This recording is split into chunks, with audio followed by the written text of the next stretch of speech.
people so they can hear you also.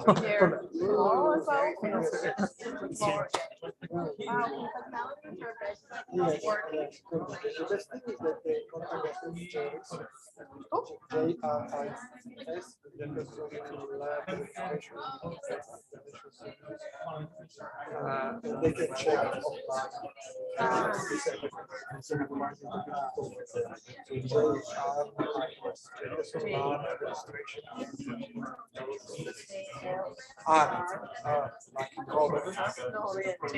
L-R. No, R. Okay, J-R.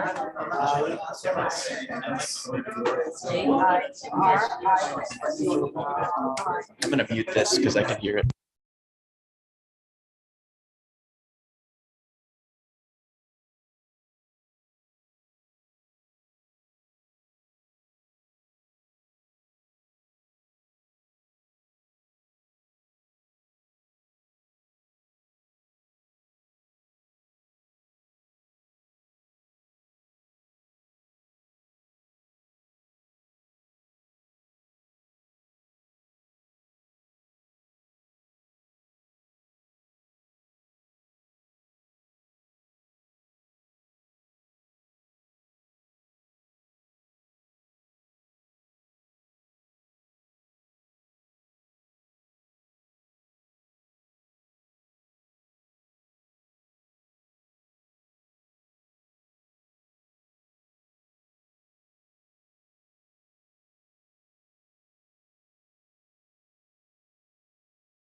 Can the people who are joining live confirm that they can hear me right now?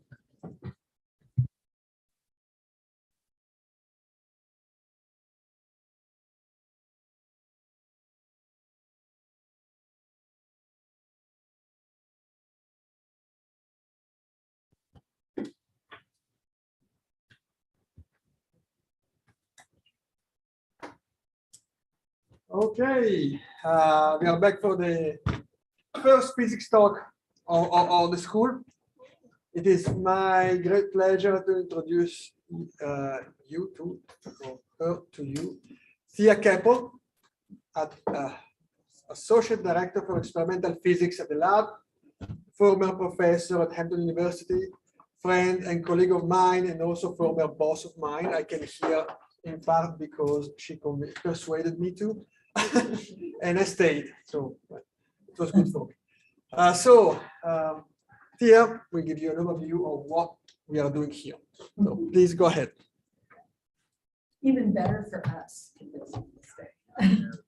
So this is really great to see all of you guys. I actually love the HUGS program. I was a HUGS student sometime way back and a former HUGS director. And so it's really, really great to be a HUGS speaker. So this is fun. So I will apologize to you guys a little bit in advance in that as I was working, I modified my talk. I gave the HUGS lecture last year as well, the opening one. And I wanted to change it and modify it and add some new things and change how it went. And it got fully corrupted like about an hour ago. And so I freaked out. So anyway, a couple of my slides don't have text. So you have to pay extra close attention because I'll have to talk through the pictures. But I got all the pictures back up anyway. So I made progress. So hopefully this works. And maybe I'll try to make a version anyway that has the text for the Indigo for you guys to have that. Right on that. But hopefully it's not too bad. And just ask questions because that's what you're here for anyway, right? So it'll be good. We'll get there. All right.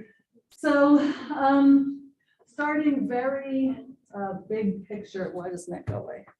Will it go away eventually? The Zoom stuff at the top? No. No, we can get rid of this. Just maybe look at the chat. Maybe it's angry at that. Oh, I see. Ah, magic. Okay, cool. All right. That's just going to keep happening if we get things in the chat. But okay, we'll see how it goes. At any rate, I kind of go back and forth between very broad brush, kind of maybe too simple for some of you, big picture what we're doing, and then some more detail. Like at the end, we'll be zipping along at 100 miles an hour. It's okay if you don't pick all that up and it's way too much. So just to try to hit everybody, because I know y'all are at a bunch of different levels. So we'll give that a go. So let's start super basic. I love this picture. It's pretty. So it's National Geographic, and it's the birth and death of the universe going through time and all the different stages. And so where does JLab sit in this picture of trying to study these giant cosmic questions? We sit both here and here, the first and second steps. And so you don't need to read this little tiny print. But at the very, very beginning, in the first sub-nanosecond of all of the universe, there's a little bit smaller than a golf ball size thing of everything. So you need the table to build in the country, all the countries, the world, the universe, the sun, star, everything, right, is in this little golf ball.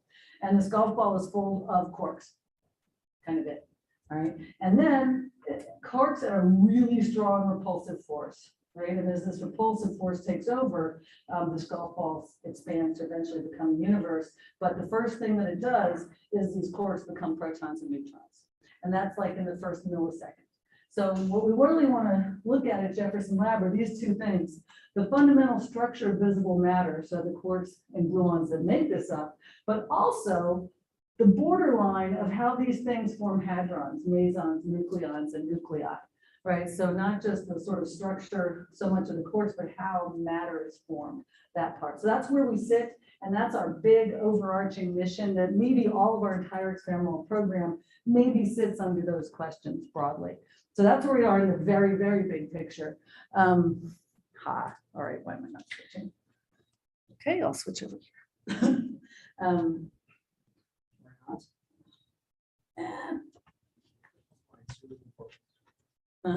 Oh, I tried to click the slide. Maybe it was because I did the thing.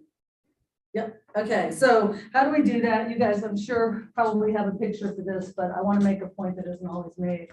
So typically we do the analogy of using Heisenberg uncertainty, or not even analogy, we deploy it and we say, okay, the distance that we want to probe is proportional to the wavelength of the probe that we're going to use, which is inversely proportional to the energy. And so that tells us that if I want to look at something super small, like a quark inside a nucleon, then I need to have something very high energy. So probably all of us as physicists have something like that picture. And we probably have another picture as well. We're thinking about, well, how do we see anything, right? How do I see this floor or this screen, right? My eyeball's not directly interacting with the floor or the screen, right? So, but photons are bouncing down from the light source, bouncing off of that, and bouncing into my eye. And my eye is a super sensitive photon detector. It tells me things like the wavelength, which I translate as color, the amount of photons I translate as intensity, all that. So that's how we see anything. So what are we going to do for any of these kind of experiments, right? We're going to go to very high energies. We're going to get a probe that we can deploy at very high energies. We're going to make detector systems like giant eyeballs, and we're going to start counting them, right? Counting the probes to get intensity, and we're going to start walking around it to get a feeling for shape and size. But the point that's not often made in that whole picture, which I'm guessing you guys all have a feeling for, it's the giant microscope picture, is why electrons, right? Why are there proton machines and electron machines, right? Jefferson Lab is the electron accelerator facility for the world. Why would you use electrons if what you want to answer is that cosmic question of what is the structure of visible matter, right? So you don't need to create new matter. So you don't need to do a proton anti-proton collision like you're at CERN or something, because there you're trying to create new forms of matter and study that. We want to study ordinary matter. How do protons and neutrons form nuclei? So why do you use electrons? Here it is. It's because they use the electromagnetic force and they're point-like, right? So two properties that make electrons perfect for doing this kind of science. They're point-like, so they're not going to modify what they're probing very much. They don't have the size of the probe, and besides being very high energy, but they themselves are point-like. The other thing is that we understand the electromagnetic interaction. So we can use that to get at any interactions we don't understand, like the strong force physics that we're trying to get at. So hence, you build an electron machine if what you want to do is study ordinary matter, because you want to probe something that you can just put there as a target. So that's what we do. Sorry, let me go backwards one more time. So this is a picture I'm sure you guys as physicists have seen many times. The going down in size commensurate with going up in energy being the same thing. But this is kind of a static picture. We have an atom and we have protons and neutrons inside and we get down to quarks, but that's a building block picture. And that building block picture is very, very, doesn't display the amazing dynamics that we have to take into account. So I just like to point out that these things are not static. They're really moving very quickly, right? So inside the nucleus, the protons and neutrons are moving roughly 3/4 the speed of light, right, in that tiny space. So they're zipping around, and they reside in the small space, but the quarks and gluons confined inside of any given proton or neutron are moving essentially the speed of light. So this is a very dynamic system. They're not building blocks at all. And in fact, it's this motion and energy that we're going to talk about that actually is the more important thing for understanding visible matter and the mass of things. So, okay, now here's my first slide where I lost all of my text. And it's terrible because there's so much meat to it. So now you guys have to pay intense attention to me because I don't have text. So now I'm gonna have to talk really slow. No, I'm kidding. We'll get there. Okay, so what I want to show you here is these two pictures. So I want to start with nucleons. And so we're gonna have quarks bound in the nucleus. Because remember in that very first slide, we had the two balls in the cosmic questions, right? The first one is that sub-golf ball filled with quarks, right? So we're going to focus on the quarks initially. So this is the running coupling strong force coupling constant, which we call alpha S, not constant factor. So, and it changes. This is energy. So as we said just before, as the energy goes up, the distance scale goes down. Right. So this is the force between quarks. So it's a kind of a measure of the force between quarks. As I go out here, I'm going down in distance, right? And so the force is actually dropping to zero. So that's what we call asymptotic freedom. So remember this thing, right? As we're going closer and closer, the force is going to zero because we're going to go quite against that in a moment. And when you think about it, it's sort of surprising. So think about that for a moment. That's asymptotic freedom. What does that mean? It means that the quarks are free asymptotically, right, as they go close together. But then when they start to get pulled apart, so that's back here at lower energies, the force gets infinite. And in fact, it gets so big that as you pull the quarks further and further apart, rather than nature letting us have a free quark, if you get enough force in there, instead, what happens is this picture, this is a drawing by David Gross, is that the quarks pull and pull and pull, that the gluons that are binding them, it's kind of like, I'll go to an analogy in a moment, but they basically pull, they don't pull apart, they create new quarks that go and couple and pair with them and go on. So you get enough energy involved in that pulling them apart that energy creates more quarks. So you never get one quark out by itself. So at one level, we have this quarks are free. At this other level, they can never be alone. I don't know what happened there, but we'll worry about that in a minute. So these are the two kind of faces or manifestations of what we have for this nucleon structure. And yeah, so let me just leave it there. Hold those two in your mind while I talk about nuclei, because now we're going to have something really different. Here's nuclear force. Because so now we're on that second circle in the cosmic questions. So here's the nuclear force. It's repulsive up here and attractive down here. And I apologize for that because we wanted attractive to be on the positive side, negative, positive, negative. But anyway, repulsive here and negative. So now, what do you have?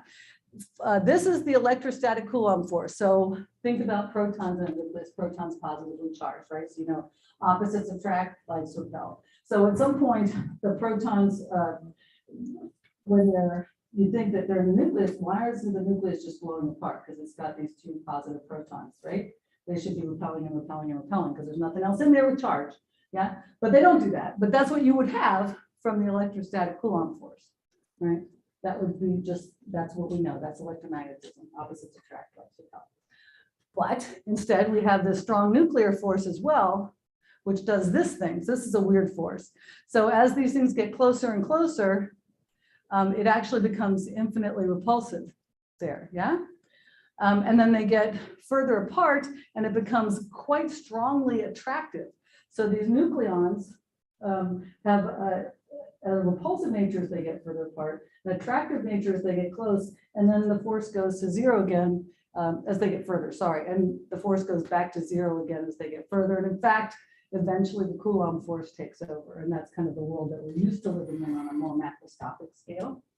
All right, now think about everything. Now what I want to tell you is something that's puzzling and a part of why Jefferson Lab exists, right? Is that both of these things, this one and this one, are all the strong nuclear force. But wait a minute, what did I tell you? I said, when these quarks are super close together, they're free. And as you pull them apart, they're infinitely strong force binding them back together. And what did we just say about the nuclei, right? When the nuclei are close to each other, there's this near infinite repulsive force. Then there's an area where they're attractive, but then when they're farther apart, the force is zero. So how can that be the same force, right? It's exactly opposite in manifestation, but it's the same force going on, yeah? So except for this kind of dipping thing, but okay. Other than that, it's the same force. So that's quite strange what's happening there. And yet these are both the strong force, right? So strong nuclear force, strong force, binds quarks, binds protons, binds neutrons, all of these things are happening due to that. So what do we think is really happening is something like this, is you have within any given neutron or proton, these quarks are bound together and they're obeying the rules of asymptotic freedom. And as they get further away, they're infinitely bound or enough to create what? Create new quarks. And so the new quarks get created in those pairs because you can never have one by itself. And you get these mesons.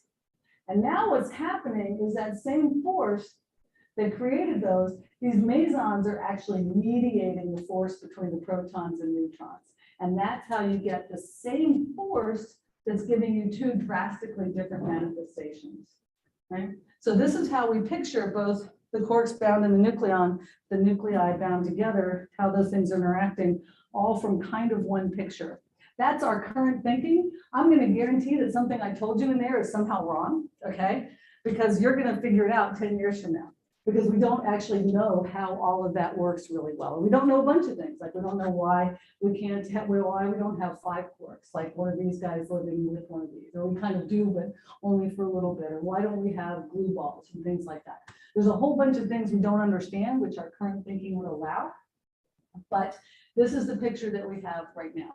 And this is what the kind of thing that Jefferson Lab's job is to elucidate, say how big these forces are, how large these radii are, what kinds of new structures we can make out of these, all of that. In the big picture, that's what we're trying to do. Yeah. Sorry, could you elaborate the contrasting manifestations? Sure. Yes, yes, yes. So here we go. So this is 2 quarks or 3 quarks, right? There's a couple of quarks, yeah? And so these guys, when they get close together, there's essentially no force. They're free, right? And then they start to go apart and they get infinite force pushing them back together, yeah? That's 2 quarks in the nucleon. Then in the nucleus, what happens? In the nucleus, you have 2 forces because you also have the Coulomb force coming in. It's there between the quarks, but it's not there. So in the nucleus, just look at the strong nuclear force part here, completely different. As these guys get close together, they don't get free, right? They in fact experience a near infinite repulsion. And then as they get far away, unlike the incredibly strong pull back, they get 0 force. And then in between, on top of all that, in between, there's an attraction that isn't even, that it's not there in the other picture. So they're vastly different manifestations of exactly the same underlying phenomenon, we think. So far, yeah, so very, very strong and hard to really get exactly from one to the other. And this is the picture that we have right now of how to move about from one to the other. But again, I don't know what it is. I wish I did, but I told you something wrong. Okay. So well, you guys will tell us. All right, so how do we know all this? And what we do know is that we've had success. We've been using leptons are, of course, electrons, but also neutrinos and muons. A powerful tool for studying nuclear structure for all the reasons I told you before. It's point-like, it uses electromagnetic interaction. We've been doing this for decades now. Not here at Jefferson Lab for decades. We as a nuclear physics community have. So it's a clean probe. We can vary the wavelength in a controlled way. You only get the electromagnetic interaction, so that's helpful. But there are challenges. The interactions are weak, which means you tend to have very small cross sections. Not weak like weak nuclear force, just not strong. They are small. This means that you have to have a large intensity machine. You'd also like to do coincidence measurements to see what else comes out besides just the scattered electron. Because you'd like to do all that, and because there's lots we still don't know, we have Jefferson Lab. So this is a kind of overview. This single program was true until about a year ago. We're actually now allowed to expand out. So that's kind of exciting. You'll hear some about advanced computing, I think, and other things as you're around for these few weeks.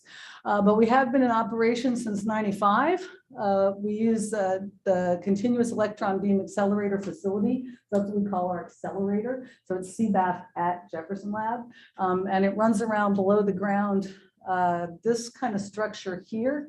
There's two linear accelerators, one over here and one over here. And so rather than go many miles around, we actually have a racetrack structure where the electrons are accelerated in a linear accelerator, brought around, accelerated again, brought around, accelerated again, brought around like that 5.5 times. So it sits on top of itself rather than being as large as if you were to spread that out.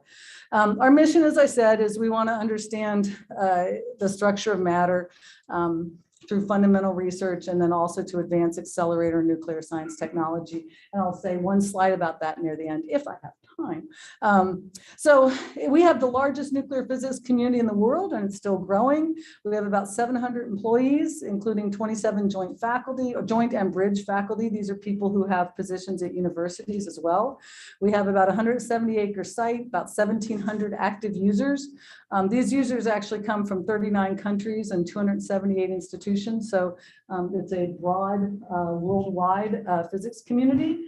And we also work with K through 12 programs, so younger students and teachers, and grant about 1/3 of the US PhDs nationally come from here. US PhDs in nuclear physics come from Jefferson Lab, come from an experiment or theory work done at Jefferson Lab. So broad brush, that's our site. That's what we're doing. Here's the same picture.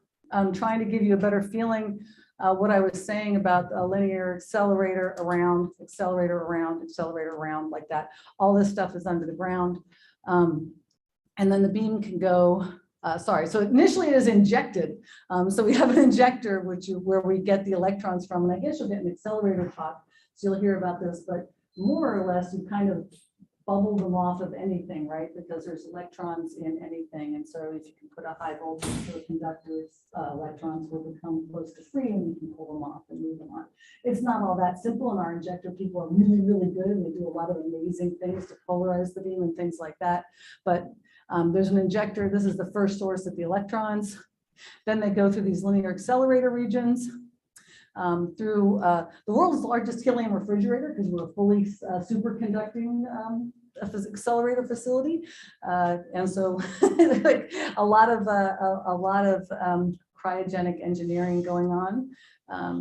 And then we recirculate, as I said, recirculate the beam. So as you can imagine, the electron beam coming through on first pass has a very different energy from the electron beam coming in on fifth pass.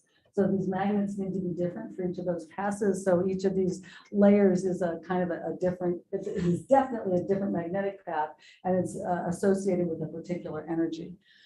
And then there's 4 experimental halls, 1, 2, 3, 4, where we actually, this is where the user community mostly works, is in designing and running the experiments that exist in the halls. And so this is just a better photo of what's inside the halls. I'll talk a little bit more about the physics contrast. What I can say is, although this kind of gives a feeling what is the main physics program in each of the halls, what I would say is that each hall has somewhat different equipment, and we need to do that. So you'd say, why do you have 4 halls? Why do you have redundancy like that? And actually they're different. So you can imagine an experiment where what you want to see is really carefully electron in, electron out, and map that out with the highest precision you possibly can, right? In that case, you really want to control, for instance, the focusing, the optics, the magnetic fields, everything involved in making sure you understand the incoming and outgoing electron. Was it an electron? Was it something else? What exactly was its energy? All those things. You're trying to focus in on that. That's what's kind of done in halls A and C. And another kind of experiment, maybe what you want to do is look at everything that comes out. So now you're going to have to sacrifice precision, right? Because you're trying to look at everything. So you can't be all things to all people, right? And so if you want to know if that was an electron or a pion, or if that was a pion or a kaon, or if that was a proton or a pion, then all those kind of particle ID detectors means that you're not focusing in on just that electron to get it perfectly, right? So you build a big onion and you put your detector in the center of the onion, and each layer of the onion is a different detector. And that's what's kind of done in Hall B and Hall D, except Hall D is particularly tuned to have a photon beam coming in. And then the difference between A and C is that Hall A actually has multiple experiments that we put on and take off the floor. So we put new equipment in. So we have to do all of those things. So you need 4 experimental halls. Or 6, no, you need more at least, to do all the science we want to do. Also to serve this large user community. So these are particle detectors. Broad brush, any one of these things weighs about 1,000 tons. So that's more or less the same as about like 5 747s or something like that. So they're very large pieces of equipment. But basically they're particle detectors. And I like to use this analogy, like you're looking at a water wave. And if you look at a water wave and you look at the height of the wave and the width of the wave and how fast they're going away and how fast they're going on, it gives you information about the ship that created them, right? This aircraft carrier, you're in Hampton Roads, so aircraft carriers are around here, will give a big old wake, right? That's going to go on, and you don't want to get your little boat caught in the wake behind it, right? And then, oh, that was a big boat that went by, right? Whereas this guy's not going to be in the hard part of it, yeah? So at any rate, we look at the paths of the particles. We don't typically trap the particles. They go on out into the shielding, which is why all those experimental halls were under the ground, right? Just like the accelerator here. All right, so PAC approved experiments. We generally put them in broad brush into these 6 topics here. And then here's our 4 halls, and this is the number of experiments in each hall. And so we've completed now about 32 experiments. This, I should say, is in the what we call the 12-JET era. About 5-6 years ago, our laboratory doubled our energy to go to 12 GeV as for the electron energy. And so people came and proposed experiments for 12 GeV. So we've completed about 32.2 of them, and we have about 52.3 remaining. And our program advisory committee that gives a science rating and approves or disapproves experiments that are proposed for the laboratory meets annually. So this number, it's not like we're going to go click, click, click, click, click, click, click, and get rid of that and then we're done, right? Because our user community is brilliant and they keep thinking of new things to do, new questions to answer. But this is where we are at the moment to give you a feeling for that.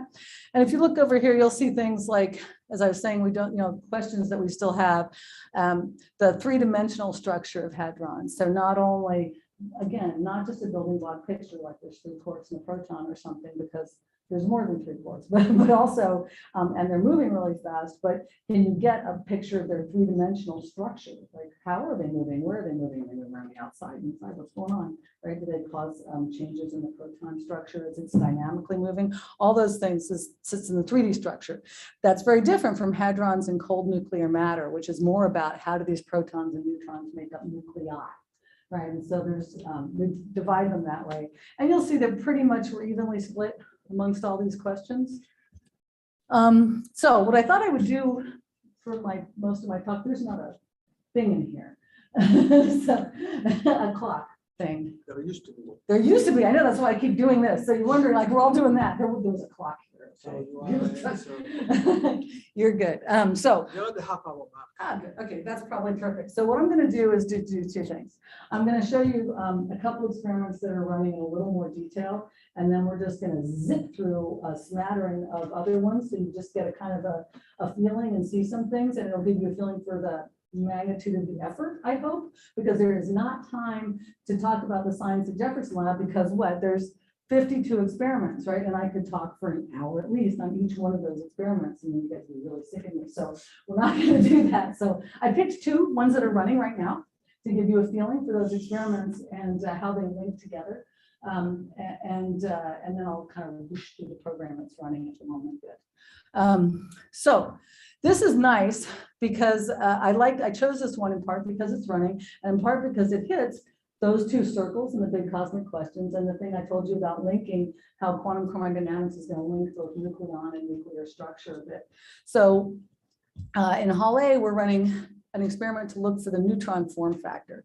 So if you think about the neutron form factor, a form factor tells you what? It tells you the charge distribution. Yeah. And so you can tell me, well, neutrons are neutral. They probably don't have a charge distribution, right? That seems weird, but the answer is that they do have a charge distribution. And so it looks something like this, where this is the radius. And remember from those pictures before about the size of distance between nucleons, the size of the nucleon, right? You're going to look for that sort of equilibrium position amongst all the forces that go on. So at its radius, we're neutral, but it does have this interesting positive negative structure to it. And these are experiments that have been measuring this form factor and they come up with this positive negative structure. And what is that? That is actually the fact that sometimes the neutron becomes a proton and a pi minus. And this is the picture, whereas proton's positive and pi minus is negative. Yes, we have a positive negative structure. And so it can fluctuate. That neutron can become a proton pi minus, go back to being a neutron system. And it can do that. And because of why? Because those quarks are dynamic, right? And so that's the picture that we had, where you're maybe exchanging the pions is the force that bonds and causes the interactions between the protons and the neutrons that binds and makes up nuclei. So even a single neutron will do this, of course, if all of them do it. So this is the picture. So we would like to understand this better, measure it out to further momenta, muck around with what is the real number in here, things like that. So we want to measure the neutron form factor, very, very basic measurement for the neutron structure. So this is part of something called the Super Big Bite Spectrometer program in Hall A. So this is another aerial view of the lab. There are those two LINACs, and here are halls A, B, and C. And Hall A is pictured here. And this is nice. This is what I was hoping would give you a feeling for the magnitude of these experiments. This was before last year. There were two large focusing spectrometers in the hall. There's a person over here to give you a feeling for the size. And one of these is fully kind of parked, removed, pushed to the side, gone off the floor. And the other one is kind of pulled over. And all of this equipment, this was actually mid-installation, but this is called the Super Big Bite Spectrometer system. So it has two magnets, large detector systems that actually also fill in the gap between here, a second detector system here, a bunch of electronics, and a beam pipe, all of these things. And so the staff and experimental scientists and user community people here do things like this, right? We take down an entire large experiment, put another entire large experiment up in order to look at these measurements. And this is happening over the course of maybe 9 or 10 months, trying to do all this work. So engineers, technical staff, all of these people working together. These are large efforts to do these experiments. So this is a particularly large effort, but it is not the largest that we've done at all. So in this Super Big Bite program, this is called the Super Big Bite Spectrometer. That's because it has a large opening here, relatively speaking, is dedicated to precision measurements of these form factors. And the other thing that we will do, so to get at the neutron form factor, we used a polarized helium-3 target, which we used in Hall C actually in 2020. So this is, like I said, we're doing these big efforts, moving things around. So this, it turns out that helium-3, the gas, you can polarize. How would you polarize it? So first of all, you have a filled helium-3 cell. So if you follow me, there's a little glass cell going here. And we put this glass cell in the path of the beam. And then we can polarize this helium-3 by letting it go up here, and we run many, many, many lasers, a lot of laser power into the helium, and we heat it up so that it diffuses down and goes through here. And so we have polarized helium-3. It turns out that the part of the helium-3, the proton and neutron, cancel each other out in the polarization, created an essentially a polarized neutron target for yourself. So we want to measure the neutron form factor, particular charge form factor. So having polarized neutron target is a good thing to use. Right now, you can use your electron beam to scatter off of the neutron and look at where the electron beam goes based on the charge it encounters, but also it's polarized, right? So the angular dependence is going to give you information about the charge distribution. So this thing we used in Hall C, and now we've upgraded it to make it even bigger and better and handle more laser power. And we've moved it over into, oh no, and we've moved it over into Hall A. So not only are we installing and building new equipment, we're also repurposing and upgrading old equipment. All of that to measure these form factors. And this is terrible. So I am very sorry. But I can walk you through this, but don't look sideways because it's not even got the whole things. Remember how I said my talk got disrupted? So this is another manifestation of that. But anyway, what I would have shown you is that we have, you have an electric and a magnetic form factor. So the charge distribution essentially and the magnetic distribution, so picking up the motion for the proton and the neutron. So that's 4 form factors you want to get. And so the SBS program will measure all 4 of them with the highest precision and to highest momentum transfer. So again, the smallest distance that's ever been done before. So that's what that experiment is aiming at doing. We did one of them, GMP already, and we're working on GEN now. Then we'll move to GEP and GMN. So we're moving along the form factors in this SBS program. And then we're going to switch to beyond the standard model search. So we go all over the place in the halls, but that's what we're doing right now. Sorry that this isn't showing up, but what this would have showed you is just the reach and the reach kinematically. What is the momentum of this experiment, the reach and the precision. Okay, which is relevant, what's going on in Hall C. So this is kind of nice. This is another way to use that. So if you think about the neutron sometimes being a proton and a pion, you can also think that the proton itself is also sometimes going to be a nucleon and a pion. And this is, you can prove this to yourself, but also leverage it. So suppose that you have that nucleon and that pion, and you bring the electron beam in and you get the pion and the scattered electron, you measure them both. Right? And now you think about it like a pool ball type experiment where you know the incoming electron energy really, really well. And now you measure the energy and momentum of the electron and the pion going out with particle ID to be sure you have an electron and pion. And you reconstruct exactly the energy here, right? So you have an elastic scattering event, right? This convinces you that you hit that pion that was in there, right? You've got a pion. And now you can use that as a kind of a pion target. And so we can measure the pion form factor as well. And it turns out that you want to do something called longitudinal transverse separation in order to actually get at the pion form factors, because what we want is part of this component. So the pion is exciting. It's a QCD laboratory because it is the simplest bound system. It's 2 quarks bound together. So if we can't describe 2 quarks, well, that's simplest, right? So hopefully we can, but anyway, going to 3 and 6 and 100 or something for nuclei is going to be harder. So we'd like to understand the pion well. However, there are no free pion targets in nature. So we have to do experiments like this where we get at a pion inside a nucleus, inside a nucleon is the only way that we can do that. So they're harder experimentally, albeit perhaps easier theoretically to describe. So it can be calculated exactly at very high momentum transfers. But what we do is, I said, we indirectly measure the pion form factor using the pion cloud of the proton. So this means that we have a proton target, electron coming in, electron going out, and we measure the pi plus neutron. The same way a neutron can be a proton pi minus, the proton can be a pi plus neutron. And so here's what the online results look like, for instance. So this is a clean separation of the neutron and the pion state. So you can actually see it in the missing mass that we're getting both of these things. So that's a further conviction that this is the right picture. This is just to show you that we're doing it in Hall C. This is a photo of Hall C and going out to high momentum and high precision. And we will also do this for the kaons. So periodically there's a kaon in the nucleon as well. And that's fascinating because the kaon has a strange force. Right, a strange quark, sorry, it has a strange quark in it.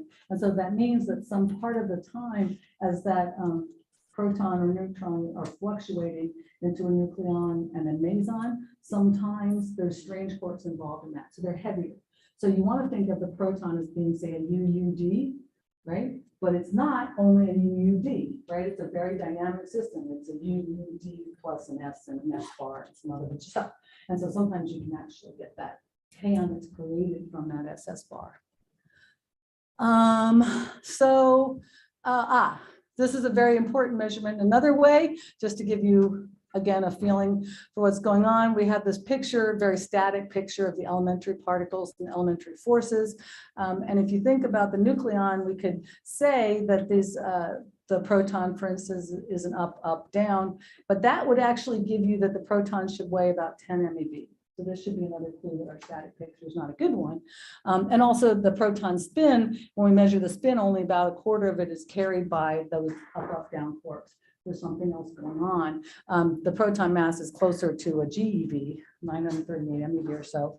And it actually is coming from all of that dynamic motion, all of those pions and other things that are inside of there are generating all of that. And in fact, generating, therefore, remember, most of the mass of the known universe. So it's not like a Higgs mechanism for particle physicists in here, right?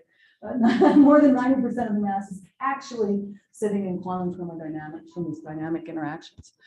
This is actually from a talk that Craig Roberts gave, and I don't want to go into all of it, except it's flashy, but to say that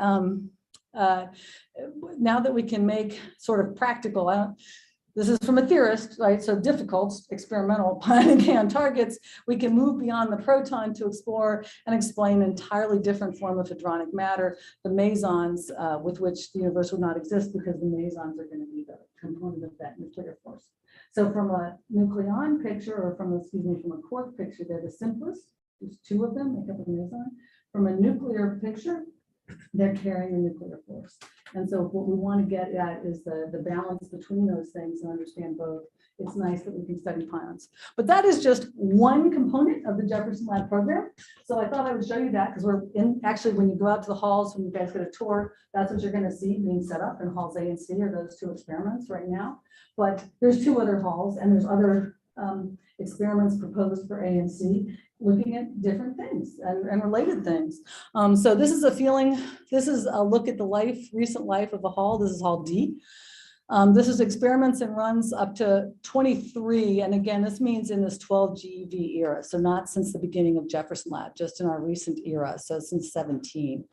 So multiple publications. Hall D is tagged photon beam. We actually send the electron beam through a diamond radiator, and that gives us polarized photons at about 9 GeV. And that's what this hall is designed to do, is to look at particles created by interactions with those polarized photons. It's a hermetic spectrometer. That means it's an onion. Okay. So it's they're getting full acceptance. So all of the particles that come out of the interaction. And lots of statistics of photo production. So this is the experiments that are proposed for Hall D, the program advisory committee, or PAC approved days, and percentage of where we are with how we're running this on. And so you see different things. You know, each of these are different experiments. Sometimes a very different experimental collaboration coming in, changeover within the hall, and we're clicking through and more things come in and putting those in the queue and moving along. So that's Hall D. Here's some recent results and data analysis in progress. Also, to give you a feeling for the breadth of the program, this is an axion search. Axions are a kind of a dark matter candidate. So looking for axions. So this is actually gamma P goes to, and you can see over here what they're looking for in the interaction. This would indicate that there was an exchange of an axion. That's what's happening. So axion search is looking at these asymmetries over here. This is what Hall D was proposed for. What we're trying to do is look for things with, in particular, the difference between natural and unnatural parities. What we're looking for are exotic mesons. So we want things that are in principle allowed by QCD, but which we don't see. So what we see typically, right, are the UD or UDD, the protons and neutrons, or we see these mesons like pions. So they're either two quarks, well, a quark and a quark pair of some kind, or they're three quarks. But you could have 5, right? You have these things combined, which we know happens virtually, like those experiments in A and C I told you about.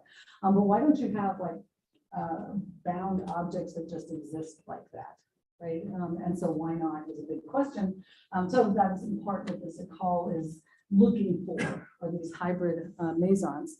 And glue balls, objects simply composed of gluons or largely composed of gluons. Either one would be good. So they're going at that. Here's some other physics that they can do because they're tuned to look for produced particles, specific particles. Remember, it's that big hermetic detector. They can, for instance, look for the J psi. So this is the photon coming into the proton going out, and the J psi. So the J psi, just like I told you when we produce kaons, that's kind of exciting because that means it's a strange quark, right? The J psi comes from the charm quark.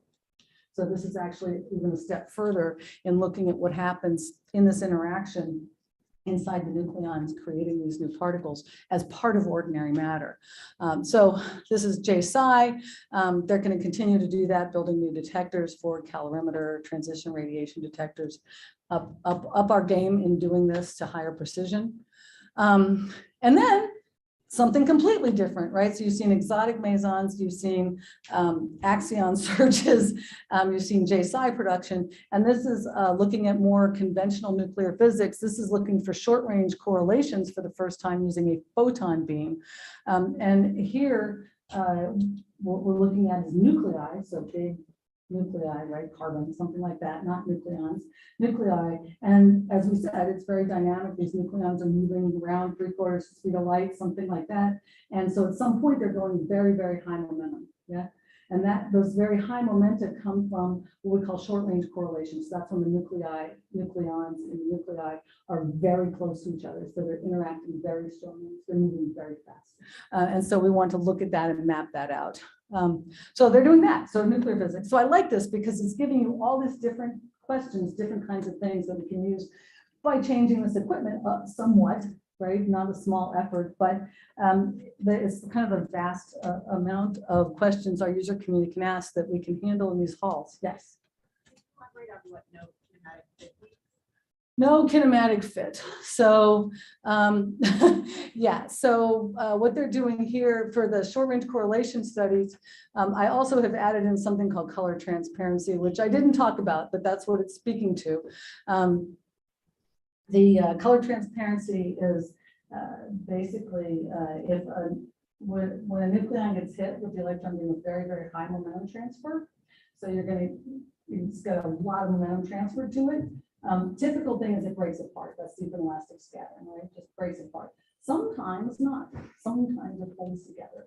And sometimes it not only holds together, but it makes its way out of the nucleus. So in order to both hold together and make its way out of the nucleus, it has to be a very, very teeny configuration, which is very, very tightly bound, so it doesn't interact with all the other nucleons that makes it out. So that's called color transparency because the nucleus is transparent to it. So this has been observed in mesons and not in nucleons. So that's what they're trying to do. But the problem is you don't know what the basis is for that, right? So if you don't fully know the momentum distribution, right? So therefore, sort of the sizing of the nucleons, you could try to fit for that and compare it to something, but then you're comparing it to something you don't know exactly, right? So it's trying to get a baseline. Is that helpful? Okay. All right. So I only have 5 minutes, so I'm going to zip through a little bit more to just say that not only that, but Hall D, for example, is preparing for the next round of experiments. So we're going to continue to look for these hybrid mesons, and we need more detectors. So at the same time we're running these experiments and analyzing these experiments, we're also building detectors for the next group of experiments. So there's always a lot going on. And Hall C, I could do the same thing, but now I just talked about color transparency. So this is a color transparency experiment and a large momentum tail experiment as well. And then looking for something called the EMC effect, which I don't have time to talk about, and building more detectors, just like Hall D. So again, I just want to give you a feeling for the breadth of the program. Same thing in Hall B, but here they are really focused on looking at that three-dimensional structure that I touched on very early on when I showed the pack chart, where we don't want to just look at the static picture, but we actually want to understand at the same time both the charge and magnetic composition, but also the three-dimensional nature of that, so the momenta and the position. and both the transverse and longitudinal momentum. So a full picture of the nucleon. So that's going to take a lot of mapping out, and there's a broad program in Hall B designed to do that. They're also looking for heavy photons, which is a dark matter candidate search. So that's going on as well. Very neat equipment that sits right up just 2 millimeters from the beam, very tricky experimentally. And then also looking at nuclear effects. So looking for nuclei, doing things like those short range correlation studies. So again, the breadth of the program. Hall A is also doing parity violation experiments, which let you, for instance, measure the neutron radius, so not the charge radius, but the neutral radius of lead. This turns out to have a large impact on neutron stars and neutron star predictions. So this is actually one of our most cited papers from the era before 12 JeV, which was the 6 JeV, half the energy era, actually came from the astrophysics community, quoting the first neutron radius experiments from Jefferson Lab. And doing the same thing for calcium, it turns out that we did both of these experiments now, and everybody thought that we had this kind of locked down from a theory standpoint, kind of understanding why what predictions for the neutron radius for lead, and then you could use those theories and predict for calcium, and it turns out that they're not that. So we have a bit of a mystery going on there, but that's very new results. And then the last thing I wanted to say, and then I'll wind up, is that Jefferson Lab, I've talked a lot about the core science, the structure of hadrons, but there's a lot of other things going on. We look at, we look for fundamental forces. We also, as I said, have bearing on nuclear astrophysics, some theory and computation, which hopefully you hear about lattice calculations and things like that. Accelerator science and technology, cryogenics. I told you, world's largest cylinder refrigerator. We've got lots of cryo engineers here.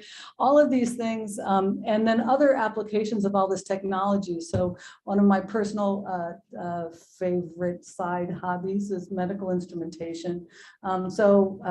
This is just an example of what you can do with, for instance, the very basic workhorses of nuclear science, scintillators and photomultiplier tubes.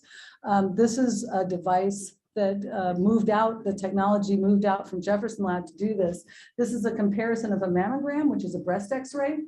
So basically it's leveraging the fact that tumors are a little denser than healthier tissue. So the x-ray can do just like a dental x-ray, right? X-ray beam detector goes through and your teeth cast a shadow because they're denser. So the tumors will cast a shadow because they're denser, but that's a structural picture and may not have all the information because the tumor is not much denser, right? Which is the case in this patient.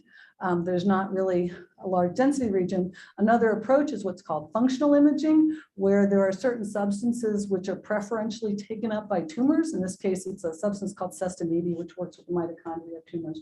But at any rate, it's a different substance preferentially taken up by tumors. If you can also do the nuclear chemistry to put a radioactive label on that, then it's going to what? It's going to go to the tumor and it's going to sit there and emit radioactivity, which we can now detect and take an image. So that's a functional image, right? You're taking a picture of where is most of the sestamide taken up. So that's what this is. And so it's very clear here where the tumor is. In fact, it's not where you would have guessed in this, as it turns out. So this device, this detector sits here, and we've moved on. We actually licensed this patented licensed this technology to a company, which was bought by a larger company, which was bought by a larger company. But meanwhile, so this is out there. They've sold many, many units. It's out there for patient imaging, but we thought we could use the same technology in the operating room, where if you've removed, the physician has removed the tumor, put a detector over it to see if all the microscopic disease is gone that the surgeons can't see, try to detect it functionally. And then that was going well, but then they don't want this. So work on making wireless, and then they don't want to do this and look up at a computer screen, right? Because your patient's still sitting there in surgery. So we're trying to get imaging sitting on the, what we call the hockey puck, where's the detector that sits there. So this is an example. There's multiple projects like this. So there's more, right? a decade of 12 GeV experiments still ahead of us. We might be getting a positron beam as well as an electron beam. So positrons have all of the benefits that I just told you that an electron beam does, because it's just the antimatter partner of the electron. However, we'll get different for instance, parity experiments, which are different manifestations. So it's another handle that we can use to understand nuclear structure. And we might upgrade our energy again. We went from 6 to 12, and we're looking at going maybe to 22. More new detectors, plus the electron ion collider, which I'm sure you're going to hear a lot about, is coming, and we're in charge of a part of the accelerator and the detector region are being built and designed here at JLab. So I'm done. And I apologize for all the exciting experiments, which maybe some of you are students on, which I didn't get to talk about a lot, but Keppel at jlab.org, I'm pretty easy to find. Or actually, I'm not used to find some neat, but you can find. All right, thanks.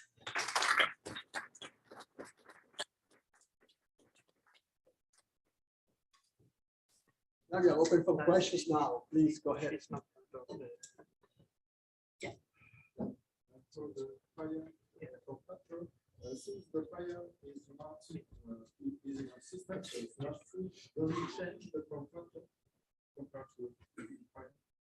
So that is, yeah, sure. So the question, it's a very good question, is if, because we're using these effective pion targets where the pion is part of a nucleon, is that the same as if we did have a free pion to study? So so the question is, hopefully, but we can check for it. And so the way that we can do that is to try to get as close to on shell as possible, right? So we want that real on shell pion. These are far off shell, right? They're virtual pions. So what we can do is look at the momentum dependence, the pion momentum dependence, right? And try to track that back to where it would be as close to zero, as low momentum as we can, right? And look at, do we have a significant change in that structure that we measure as we approach as close to the on shell as we can get experimentally. So that's what we do. So it's still an assumption that there's not some drastic change or something like that going right to on shell. We don't know that. We don't have a way, but we will, because there's actually an experiment coming on at CERN where they use pion beams. So they can measure, they don't have an electron, so we don't have an electron beam pion beam. That would be the ultimate experiment to do this. We don't have that, but they do have pion beams going through things. And so by bootstrapping between the real pion beams, the way that they measure the form factor and the way that we do, we think that we'll be able, as a broad nuclear physics community, we'll be able to get at that. But for our standpoint, what we do is we try to check the momentum dependence going back to the on shell. Helpful? It's a really good question. It's difficult. Yep. And we rely on our theorists to tell us that maybe we're close to on shell. So kind of going off of that, I think when you had, is it kind of the similar reasoning for how they did the polarized neutron scattering? Because you're saying that it was the I forgot if it was like the spins of the protons that it the cancel, that's right. Cancel out with each other, because I know like I've seen stuff where they've done like, you know, deuteron scattering where they, you know, scatter off of, you know, the proton and the neutron simultaneously. So is this like elastic scattering where it's kind of like scattering off of the helium nucleus as a whole, or is this kind of getting it more to like a semi like deep and elastic where it's like going just off the neutron? Yeah, so the way in actually the pion form factor and the neutron form factor, doing these elastic experiments is very helpful, because kinematically we actually get the neutron going out. So and we know the incoming energy very well because we measure it.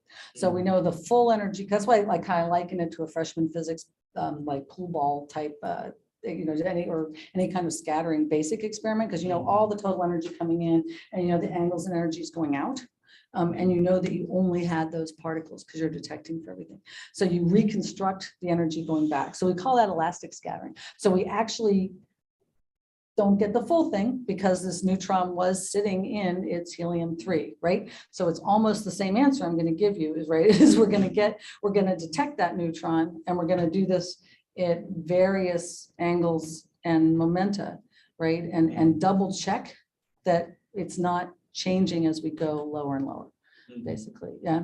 While of course changing the incoming electron beam momentum. So we have to do that because, and again, we have to rely on theory. We rely on the nuclear models of helium to tell us that this should be the case. In this case, it's expected that the polarized neutron approximates, the polarized neutron in helium-3 approximates a polarized neutron target. Not as well as we're assuming for the pion, actually. In this case, we're assuming we can get there to within like 6 or 7%. So they do have a big uncertainty on them. So we'd love to have a real polarized neutron target. And you could make them because there are neutrons in nature. The problem comes back to one of those other slides I showed you, that these are small cross sections. So we also, maybe we can measure for a year, but we can't measure for 20 years. So we also need to have a lot of whatever target we put in place and a very high intensity electron beam. So there's kind of the practicalities of experimental life come in. Sure. There is one for the back. How long do you typically run like a single experiment for, and how much data do you get? Yeah, so we run, this is, there's a big range. I think the shortest experiment that we've run is on the order of days, maybe 2 or 3. That's very unusual. I can think of actually only 2 in the course of 6 Jeff to 12 Jeff, but it happens. Long ones go on for years. So something like the experiment that I told you would go next in Hall A, the parity experiment that we'll do next, that's probably going to run for about 3 years. And that's just like continuous? 24 hours a day. We run about 30 weeks out of the year, 24 hours a day. The rest of the time is down for switching over the experimental halls as well as for maintenance and upgrades to the accelerator. So we have a kind of a natural, you guys will be here probably when we start up near the end of your school, and then we'll start up and we'll keep running up until a winter break in December, and then we'll go again for maybe January and February for a bit, and then we'll shut down again into June. That's kind of our cycle. Yes, this is more like a general question. So you talked about search of pentaquarks, okay?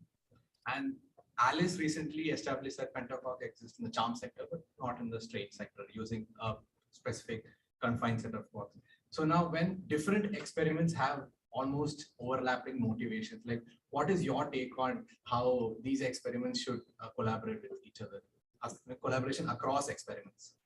So I actually, one of the things is, I believe, not just my take, but the physics community, if you find something super exciting like a pentaquark, right, well, you better go measure it, because he could have done in every best interest and attempt and everything, still something you didn't see that's not wrong, right? But, you know, that can happen. And so actually, the LHC pentaquark is still under scrutiny.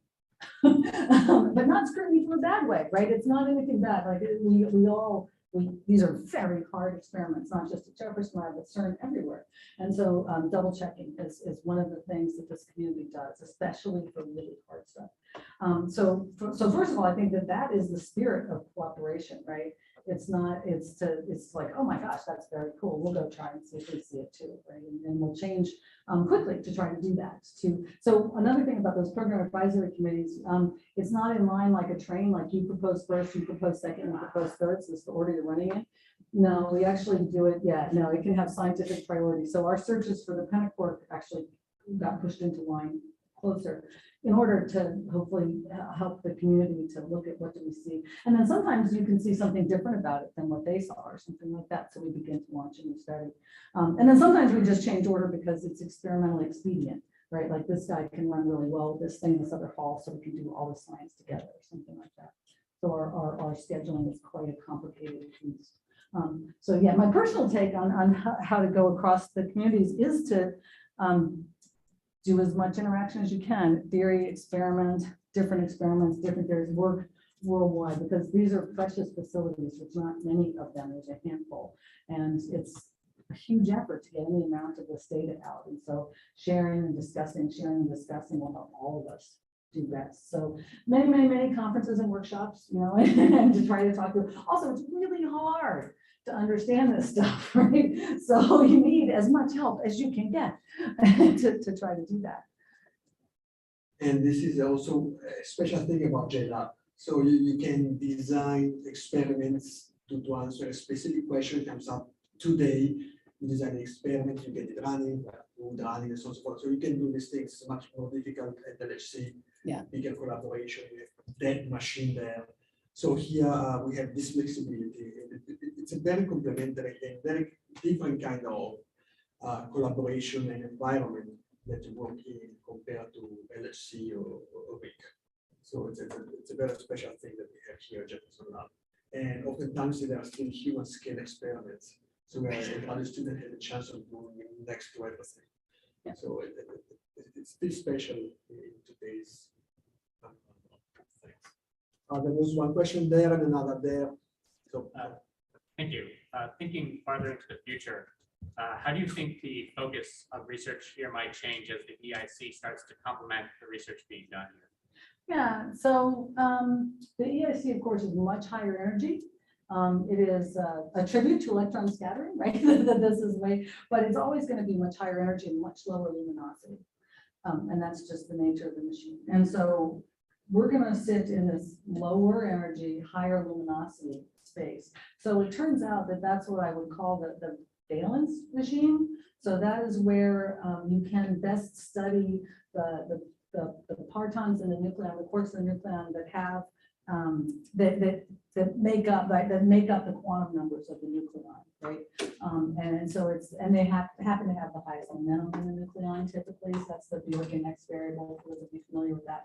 So that high X valence regime, that's going to be JLab territory always, I think, for two reasons. One is the cross sections are tiny, so you need high luminosity. And the other thing is that kinematically, it is naturally where we sit. It's actually what the lab was tuned to do, and there's still lots of mystery there.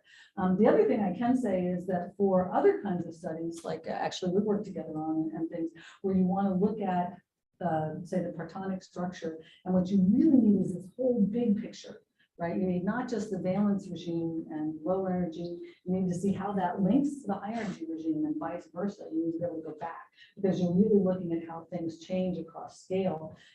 You need both and maybe something in the middle like compass or something like that, right? You need information from multiple experiments at multiple kinematics. And so that will be another role Jefferson Lab will always have. And we don't know about small x starting from not far from now. Last question. Yeah, is there an agreed upon distinction between what falls under nuclear physics and what falls under particle physics? That's an interesting question. It's a funding decision. So what kind of neutrinos are particle physics neutrinos? Neutrinos that can accelerate, right? If these are neutrinos from the sky that might be hundreds of GeV higher energy, they are nuclear neutrinos. So it's actually historical, and funding is the real answer, although it's funny. It's because what funding agency, like this is a nuclear physics funded laboratory, because a lot of what we're doing are these questions that involve nuclear physics. Obviously, a lot of what we're doing also involves particle physics, and particle physics now, physicists are talking a lot about quantum chromodynamics and looking at nucleon structure. So from a science community, maybe not so different in part. But there is also this other distinction, but it's sort of historically what was funded when, right? What this used to be super high energy physics, like way back 20 years ago, right? This is what particle physicists were doing, right? Now we move on. But it's also, I think, whether you're studying QCD, although particle physicists do some of that, but that's really nuclear physics regime. And then the other thing is if you're creating new particles. So if you're really trying to study standard model kinds of pictures and then the full panoply of mass and new particles, that's more particle physics. I would say, generally speaking, we're trying to understand the structure of ordinary matter. And then it turns out that LHCb is producing tons of new particles, new hadrons, and new whatnot. And so they're doing nuclear physics at this point that and everything is mixed up. Yeah. So scientifically, there's not so much of a difference, but. Okay. Good. I'm happy that you're asking so many questions. We will be running a little bit late in the schedule, but that's what we're here for, to discuss on our stuff. Next thing, we will go out, well, we can grab something to drink also, but we go out also for a good picture. And after that, for our timetable, we should then come back at 3:45. I think it was written there for Matt's for Matt's lecture. We may allow ourselves 5 minutes or so time to come back and to go out and take a couple of pictures. Also, we don't have a professional photographer, so we may have a few hiccups along the way. But anyway, so 3:45-ish, we can come back and proceed and go from high to small x.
As well.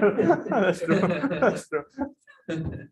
Okay, can people on, I'm hearing myself twice, on live stream confirm that they can hear now?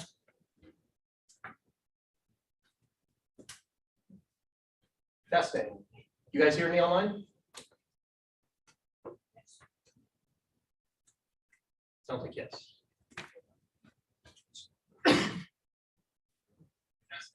Okay, yeah. Okay, yeah, Yeah. you're good. Okay. Just a great. Okay, so I let you, the student, Matt Sievert from New Mexico State University, and he will talk about intro to custody and give us an intro to custody and small escape. Very good. All right, thank you guys very much. It's a real pleasure to be here. Glad I was able to take Alberto up on his invitation at last. So I'm not 100% sure how straightforwardly it's going to go, but I wanted to try and give a Blackboard talk for the lectures that I'm giving here at the school. My personal philosophy is I would rather cover something in more depth to make sure you guys are actually getting it, even if it means that I have to sacrifice some of the scope that I would like to try to cover. So I'm going to try and make this work on the whiteboard here. I wanted to point out some resources for you guys. So if you go on Indico, just in case you're not already familiar, if you go to, let me share screen. There we go. Got it. Thanks.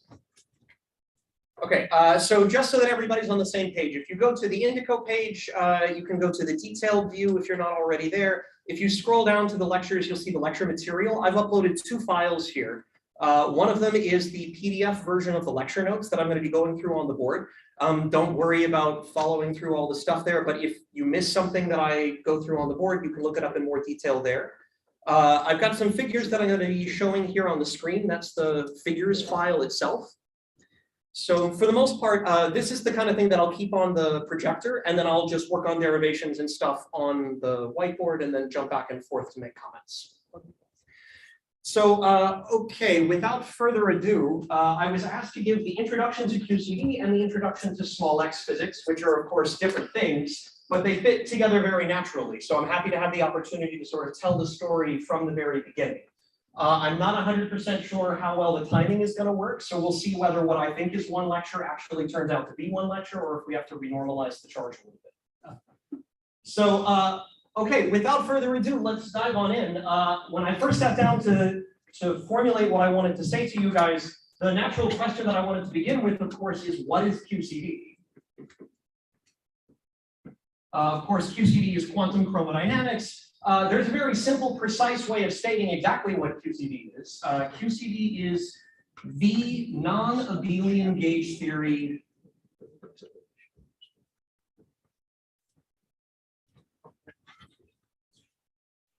of SU3. And as I started trying to unpack that, I realized it was going to take me a whole lecture in and of itself just to explain what does that mean before we actually start getting into the nuts and bolts of Feynman rules and things that make QCD unique. So I think answering this question, what does this mean, is my goal for today.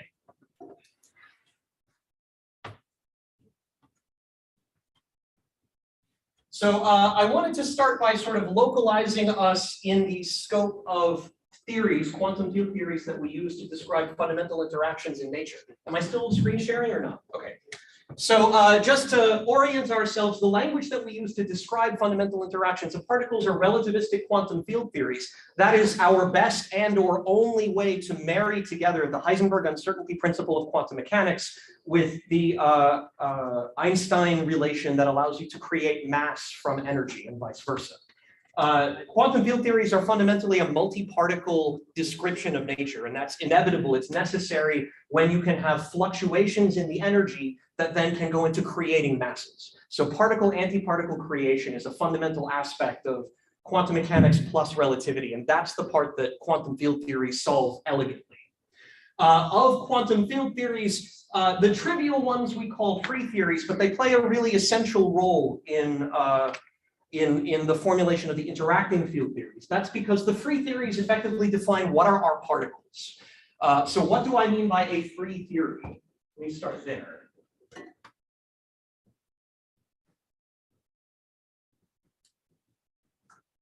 Okay, so of our quantum field theories,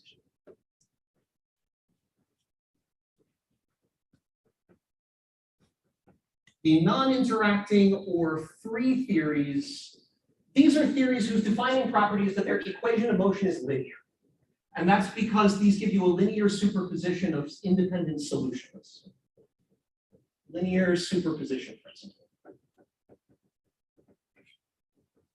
Oh, and by the way, please interrupt me at any point if I say something that's unclear, if I say something that's blatantly wrong, if you can't read my handwriting, I thrive off the dialogue. So please feel free to ask questions. That also goes for people online.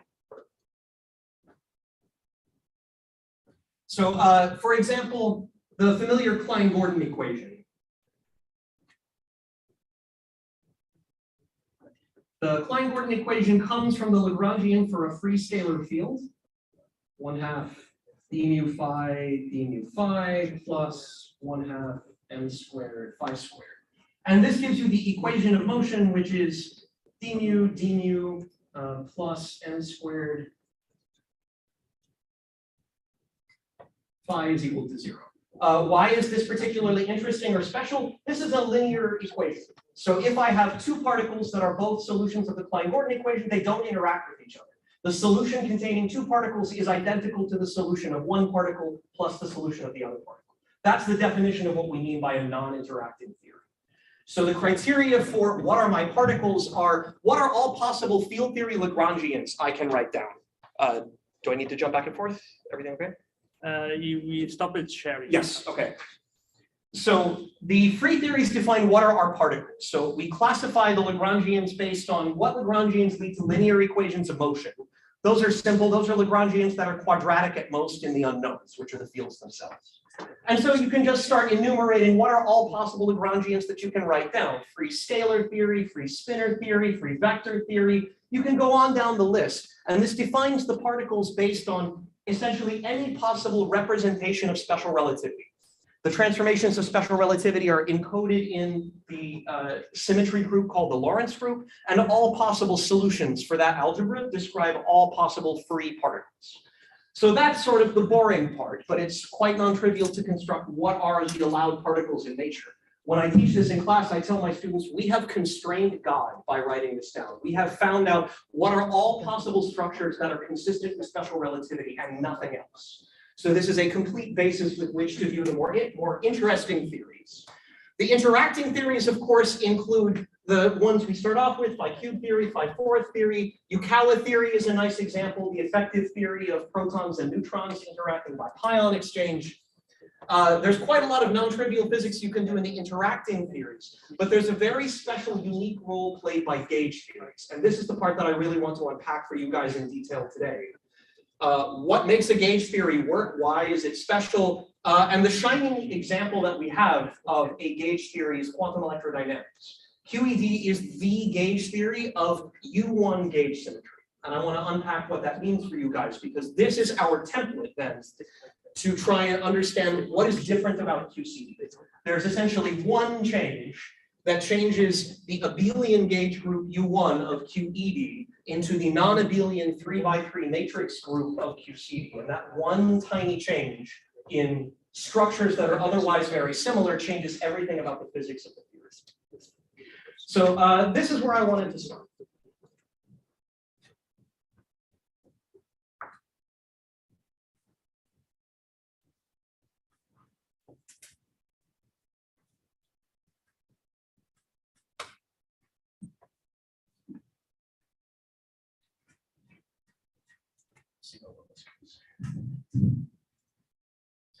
Okay, so before I dive into QED itself, I want to talk a little bit about how we are going to use it, because most of the things that I have to say are based on perturbation theory, which is a good old tried and true method that works wonderfully for most quantum mechanical systems, but it fails in some really essential ways when it comes to QCD. So there are some things that we will get right within perturbation theory, and there are some things that we will get very, very wrong. So before we start going down that rabbit hole, I want to be clear on the scope of what we can do. So a few comments about perturbation theory. I have to really figure out when to go back and forth.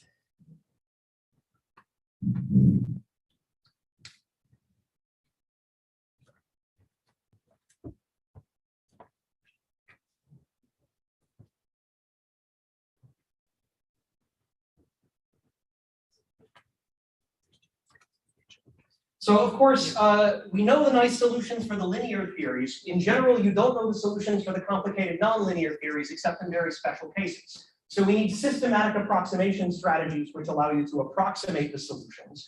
And that's where perturbation theory really shines. Perturbation theory is a systematic approximation. And that systematic approximation means something important. It means that the error is controlled.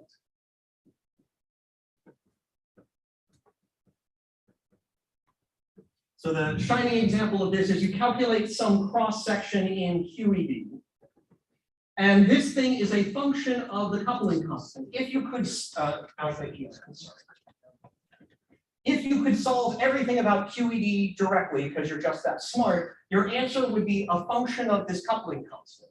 The idea is that we don't have enough information to reconstruct the exact solution, but under the assumption that the coupling constant is much less than 1, you can expand this in a Taylor series. So you get the cross-section evaluated at, let's say, alpha equals 0. That's the 0th order piece. And then you would have something alpha ENM to the first power times the cross-section, which is the first order cross-section, and so on. This is all very simple textbook stuff, but the thing that underlies all of this is a very critical assumption. At the end of the day, what you're doing is essentially just a Taylor series expansion in your physical observables. That doesn't always work, and we run into exactly these instances where this Taylor series approximation fails. So this assumes a smooth expansion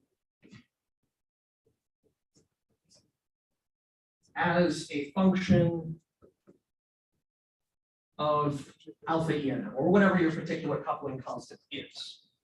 And I wanted to point out a particular example where this is known to fail quite dramatically. The example that I want to point out has very little to do with nuclear physics. It's the BCS theory of superconductivity. So this can fail dramatically.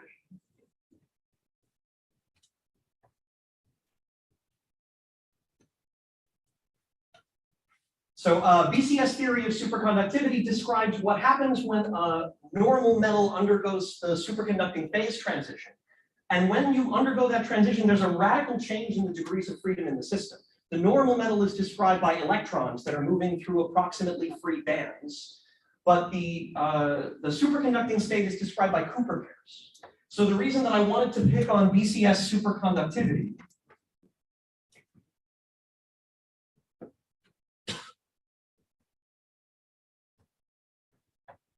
is that it illustrates very clearly that you can have a phase transition that describes a radical realignment of your degrees of freedom that cannot be captured in perturbation theory. Radical realignment of degrees of freedom, by which I mean the electrons or effective electrons. These are electrons with an effective mass and an effective charge because they're not in vacuum, they're in a material. But these degrees of freedom get totally replaced by Cooper pairs. I think I've got enough space in the corner here. I don't want to go into a great detail about the BCS theory, but the example that I wanted to show you is the result from the binding energy. So this is the result for the BCS mass gap equation. It's equivalent to specifying the binding energy of a Cooper pair. It is 2 times the divide frequency times the exponential e to the minus 2 divided by V naught times rho of EF, the density of states at the Fermi surface. Most of the structure here is not terribly important for what I want to tell you.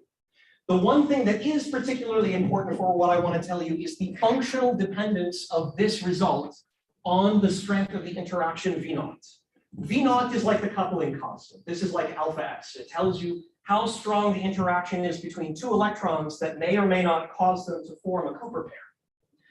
If this is my exact solution, which some smart person could come up with, if I were doing perturbation theory, I would want to do a series expansion of this and try to construct it order by order in V naught.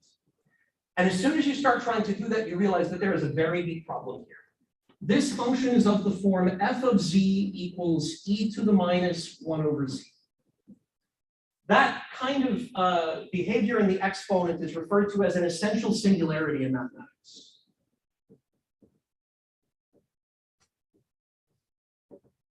And that essential singularity breaks the series expansion in unrecoverable ways. So this is just a plot of that function. Here, I just take it and plot it along the real axis. Let me share screen. It's shared. Oh, it's still sharing, okay. You just teach. Okay, thank you. So the potential here is shown going from positive to negative values. Here on this side, it looks nice and smooth, not too much of a problem. If the coupling goes to 0, then the binding energy goes to 0 and everybody's happy. But if you look just slightly from the other side, if the potential is just slightly negative, then this thing explodes in a crazy way. This shows that the approach to that singular point is sick. You get different answers depending on whether you come from the right or whether you come from the left.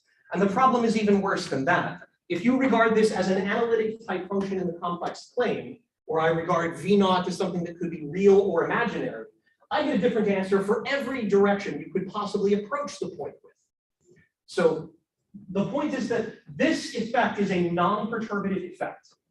Why do I say non-perturbative? Because if you try, you cannot find it.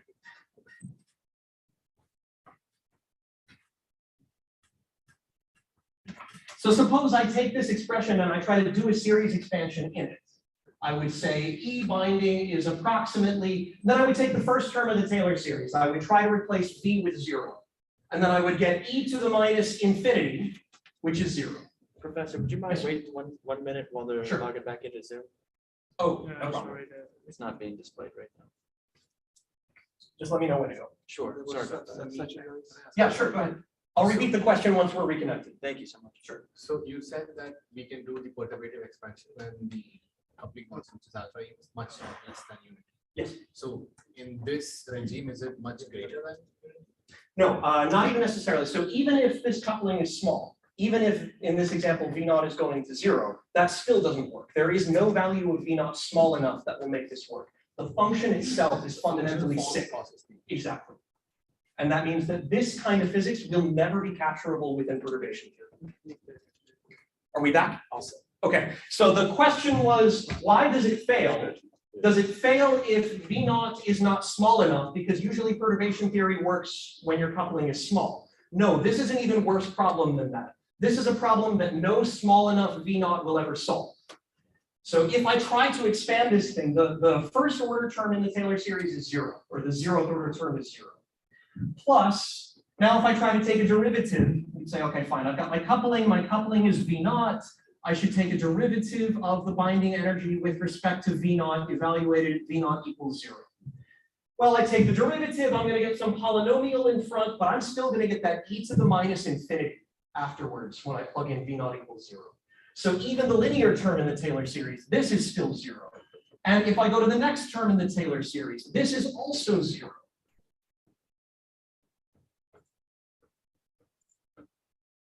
And so you see what happens. If you try to take something of this form and reconstruct it perturbatively, you can't. You simply get 0 to every order in perturbation. And I would turn this thing around and throw it back as a word to the wise. Often you will see theorems that are proved and written with capital letters in the field. And they say, I have proved to all orders in perturbation theory that this is true. Does that mean it's always true? No. Non-perturbative effects can never be expanded in a series like this. So a proof to all orders in perturbation theory is not the same thing as a proof to all accuracy in your exact theory. So the point is that perturbation theory is great. I'm a big fan of perturbation theory, but we should be aware of its limitations. There are some fundamental non-perturbative effects that generally come in this form. There's a reason that this essential singularity shows up. It shows up in the PCS theory for the superconducting phase transition. It shows up in QCD for the confinement phase transition, when you generate those 1000 MeV worth of mass for the proton out of 10 MeV worth of light quarks.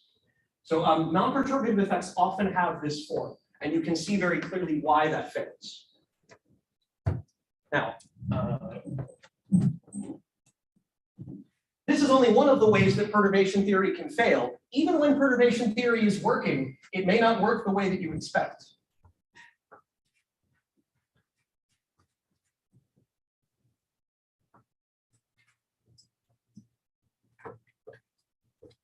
So let me show you a particular example of something that you would try to calculate perturbatively, and it would start to work, but then stop working.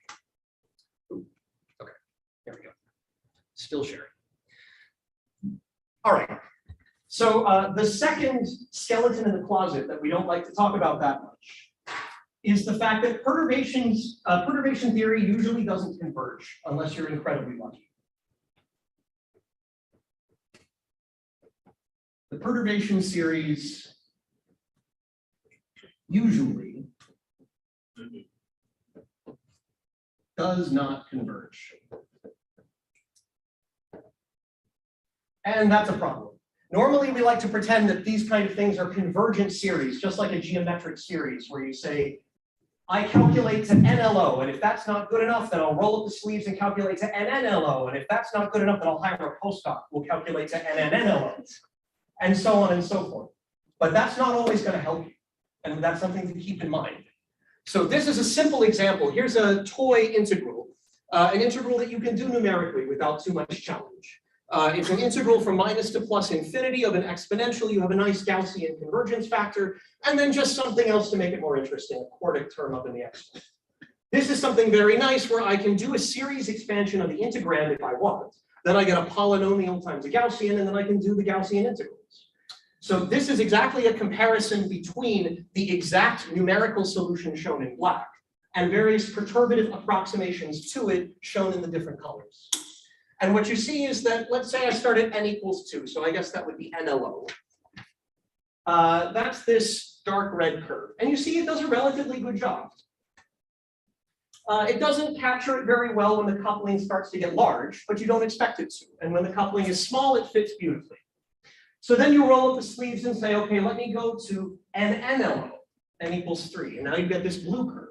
And if you closely compare it, it is a little bit closer to the true answer. So if the coupling is small, yeah, it actually is getting better, although you probably had to work 10 times as hard for about a 1% improvement in accuracy.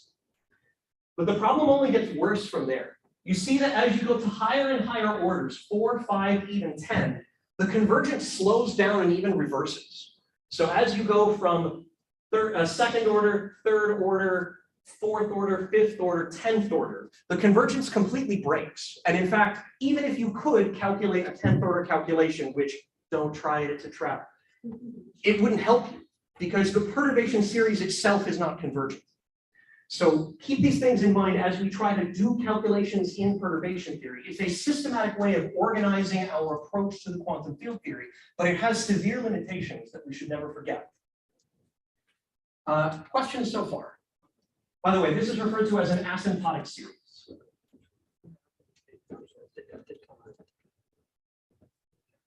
Yes. Is it pretty general convergences worse if you go to higher order, or is that specific?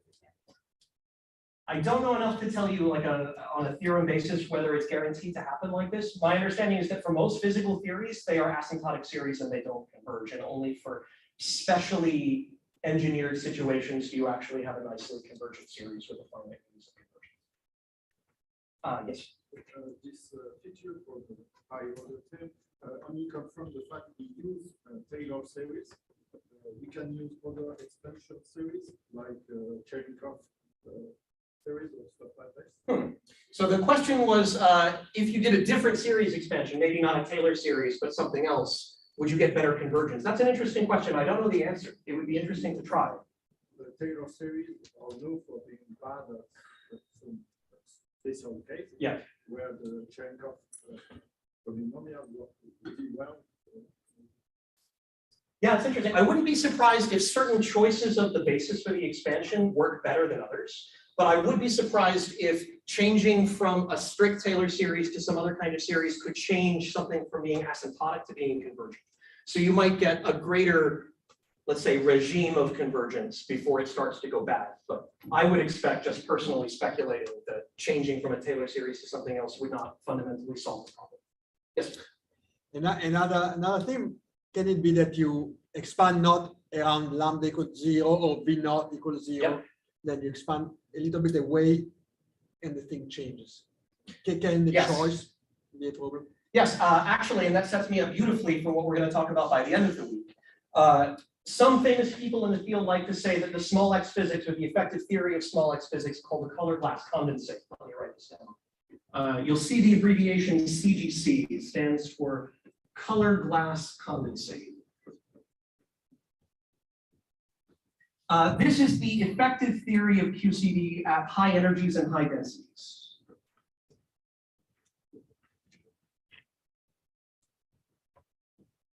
High, let me say Mandelstam S for the energies and high rho for densities. Both of these things happen when you have low X, that is X Bjorken goes to 0. And we'll talk more about what this means in the next several lectures. So normally when we're doing perturbation theory, we do it as an alpha S expansion, starting with the free theory, starting with the vacuum. And we do perturbative corrections relative to the vacuum. The CGC effective theory is a different perturbative expansion, starting about a different initial condition. This one starts about the classical solutions or the classical equations of motion, which are called the Yang-Mills equations. And one does a perturbative expansion in those. But that's still perturbation theory. So when you hear things said in the literature, sometimes you hear people say that the CGC describes non-perturbative physics.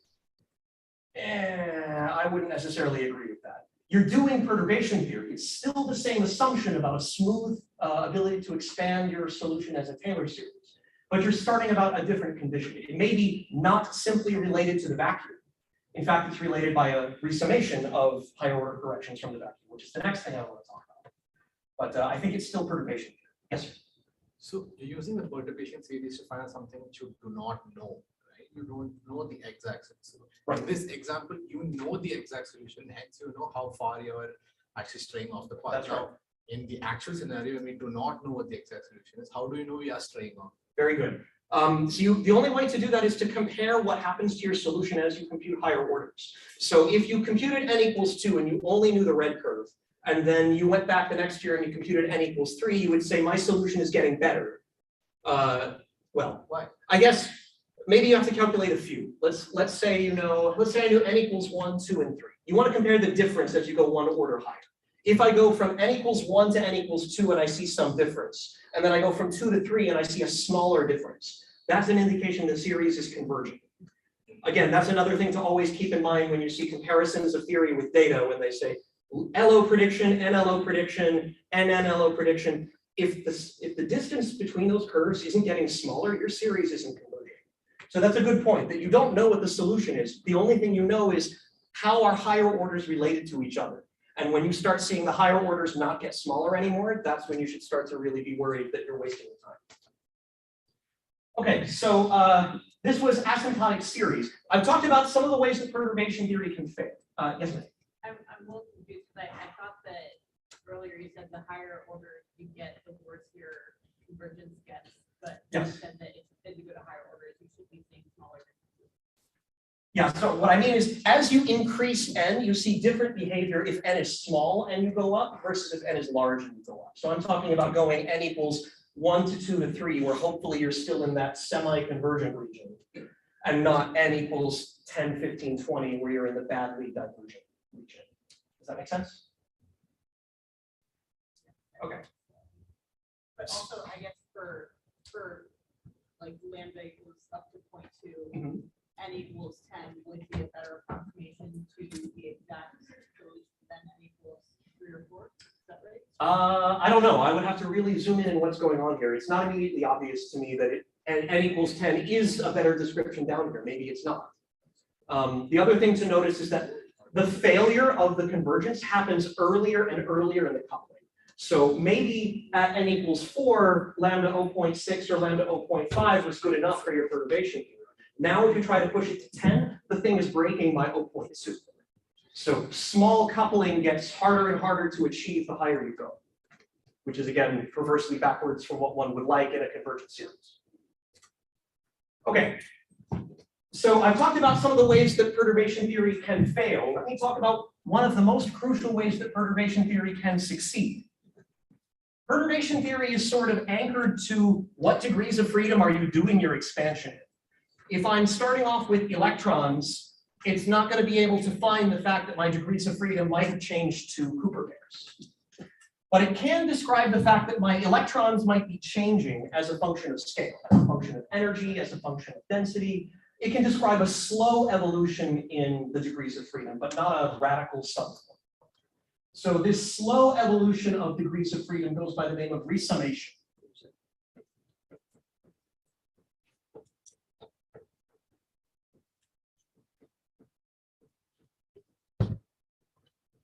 And there are a couple of really critical examples that show up in QCD all the time. Both of them come from essentially the same ingredient. Suppose you have a single particle, let's call it a quark, and then it splits, and then it radiates a soft gluon. We'll talk more about what this means. So let me just, for the sake of concreteness, let me say this particle has energy E and momentum 0, spatial momentum 0, maybe in the transverse direction. Say the gluon splits off and it carries some fraction Z of the energy. Z is just a dimensionless number between 0 and 1. And it has some transverse momentum K. Then the quark which recoils against it just has, by momentum conservation, 1 minus ZE negative K. This is essentially the standard building block for pretty much all of your higher order corrections. Most everything in QCD can be boiled down to something built out of these light front wave functions themselves. So what can happen in your series expansion is that a process like this is down by a factor of the coupling constant. Let me talk in QCD terms. So you might have weak coupling, alpha much less than 1. That means the probability that this quark actually branches is very small, and the probability that it undergoes 2 branchings is so small you can ignore it. But what you can have is an interesting competition. Suppose that I have this and now I integrate over these unobserved particles. I integrate over the phase space. Depending on exactly what observable you're looking at, you can get some particularly interesting integrals. You might get something which is small by a factor of alpha s, but then you integrate it, let's say, over the transverse momentum. That transverse momentum integral looks like this. You get a dk perp squared. It's a 2-dimensional integral over the transverse momentum. I get rid of the angles. Usually the angular integral is not terribly interesting. And this denominator 1 over k perp squared is part of the result that you get when you calculate what that wave function looks like. This integral is very interesting because the form of this integral is integral dx over x, which, as any student of calculus will tell you, is going to give you a logarithm. This logarithm is then very sensitive to what those limits of the phase space are. So if the maximum transverse momentum is the energy coming in, I guess here I'm doing it in squares, the minimum transverse momentum is some cutoff. I'm just going to make up a name for it. Let's call it lambda. This integral being logarithmic gives me not only alpha s, but an associated logarithm of the energy compared to that cutoff scale. So this is an interesting competition. Alpha is small, but you may have a phase space which is large. If the energy E is really, really huge, and that cutoff lambda is really, really small. So pretend this is, let's say, square root s at the LHC. And pretend that this is, oh, I don't know, lambda QC 1G or so. If there's a massive difference in orders of magnitude between these scales, then the logarithm between those two scales could actually be large. It could be so large that it starts to compete with the smallness of alpha s and screws up your perturbation series. So you could have alpha s much less than 1, meaning your weak coupling is still valid, but a large logarithm, meaning e squared much greater than lambda squared, not just bigger, but so big that it's exponentially bigger. The logarithm itself is much larger than 1. That means e is not just a factor of a few larger than lambda, it's exponentially larger than lambda. But if you open up so much phase space that that large logarithm now starts to compete with the smallness of your coupling constant in a very systematic way. So on the face of it, this looks incredibly dangerous. You say, well, I had weak coupling, I had perturbation theory, but now I just killed it. But this large logarithm only comes from very specific places. It only comes from specific phase space integrals that have to integrate over a very large range. So this actually is a success story because you can identify what process generates that logarithm. And even in the case when alpha is small, but the log is large, such that alpha times the log is not much less than 1, right? In strict perturbation theory, I would say, who cares about the log? That's an alpha s correction, that should be small. But if the log is large enough, then this number can be order 1 and not small at all. This is still much larger than alpha s. Alpha s is still small, but alpha s times the log is large. When you have this situation, this is not small, you can't neglect it. that means that one factor coming from this kind of branching is of the same order as two of them. And that's of the same order as three of them. And that's as the same order as all n of them for any n from 0 to infinity. So you see, this is how the perturbation theory is breaking. It's breaking because each higher order correction, which is always associated with this log, is not small compared to the one that came before it. But if you can identify the source of those logarithms, then you can resum them. Typically, the strategy is, let me figure out the process that created this and write it like a differential equation. If I can write it as a differential equation, something like derivative with respect to log e squared over lambda squared. That derivative will tell me the coefficient in front. You can write it as a differential equation, and if you're smart enough to solve that differential equation, that solution is the exact solution of the logarithmic problem here. This is referred to as a leading logarithmic resummation. Leading log resummation. So we'll talk more about this later. There are two extremely important examples of how this shows up, both of which come from this fundamental quantum branching. The one that I'm illustrating here is a large logarithm coming from the transverse splitting. This is essentially saying these guys recoiled so hard that they're back to back. These guys have so much relative momentum that I can ignore anything that came before it. That transverse momentum ordering of this type is what is responsible for D-Lap evolution of PDFs. And we'll talk more about what that means later. The other type of logarithm that gets resummed in the same way is the logarithm of this longitudinal variable z. If you do the same exercise here, you can get another logarithmic integral, which looks like alpha s integral dz over z. Again, the form of that wave function comes with a 1 over z. That z being specific to the gluon. So in the limit, when z is very small, that means that this gluon carries a very tiny fraction of the original incoming energy. This integral could be as large as 1. This gluon could carry 100% of the energy. But if this thing starts going down to 0, it's going to blow up. So you have to cut this thing off at some minimum scale, something like lambda squared divided by the energy source. This cut comes from the kinematics, it comes from the process. We'll discuss this more. But this kind of logarithm coming from the longitudinal integral is again alpha s log e squared over lambda squared. So this is the same kind of situation. Different logs, they come from different physics. This one is responsible for what's known as BFKL evolution. You'll also see words like BK or Jimwalk or God knows what else. There's a huge number of acronyms associated with this. But these things are coming from the evolution of the branching. And the fact that you can have many of these is telling you that this process, these evolution equations which describe that, can describe a whole sequence of nested cascades of this order, as long as each one is kinematically ordered with respect to the previous ones.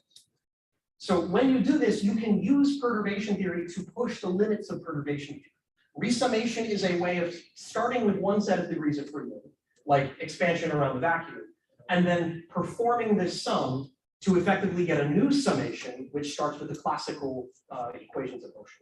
That's sort of where I'm going for later this week, to talk about BFKL evolution and how that leads you to the high density regime and how that leads you to semi-classical regime. Okay, this is a good point to pause. How am I doing on time, and are there other questions so far?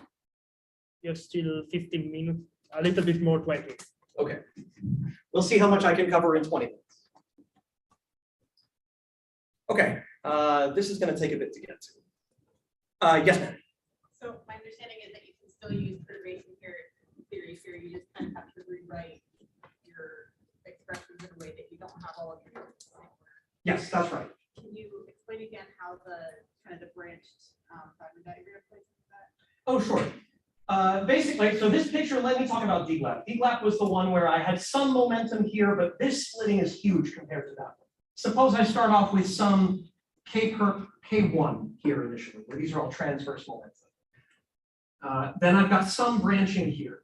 this is K2. If my K2 is much, much larger than my K1 might as well have been 0. And then I'm exactly back to this situation. And I get this large logarithm from the back-to-back splitting. Now, if this one undergoes another splitting, K3, which is much larger than K2, then that also satisfies the same condition. This K2 is large compared to K1, but you can forget about it compared to K3. This one, when you integrate, you're going to get another alpha and another log. And as long as each splitting is much, much larger than the one that came before it, you will always get not only the alpha, but also the log. So that's the conclusion that this strongly ordered cascade, this has to satisfy K1, much less than K2, much less than K3, much less than on down the line. As long as you satisfy that strong ordering constraint, you guarantee that every time you integrate over another branching, you will pick up another log. So that's strong. The set of terms that are unsuppressed are exactly these terms, the ones that are always counterbalanced by a small coupling but a large phase space. So it's possible to deal with this because only from this very systematic structured process do you get that breaking. And so if you identify where and how it happens, you can basically get the exact solution to that part of it and staple it together with a weak coupling expansion for the non-logarithmic part. Does that make sense? Okay. Yes. So does that mean then you have to check that other orderings don't give you more logs? Yes, absolutely. So it's absolutely critical to make sure that you have found the largest set of logarithms. For instance, if I'm working on all of this for polarized evolution, I might start calculating single logarithmic corrections of this type and then discover accidentally that there are double logarithmic contributions that show up where you have both of these effects at the same time. Those double logarithmic contributions are much more important than this. This would be down by 1 alpha. Those contributions would have 2 logs for every single factor of alpha. So you can even also take that a step further and say, well, what about NLO corrections to this? I could have alpha squared corrections. You could have this with just a simple quantum correction on top of it. And then you can do the whole schmear all over again, but now these things would have 2 powers of alpha. So there's a balancing act. There's a competition between how many powers of alpha do you have, how many logs do you get, and what is your resummation parameter. The thing that defines this uniquely is the statement that alpha s log e squared over lambda squared is of order 1. That's what defines the leading log resummation. But yes, one can improve and go beyond that. Okay. So in my remaining 10 or 15 minutes, I'd like to say a few words about gauge theories.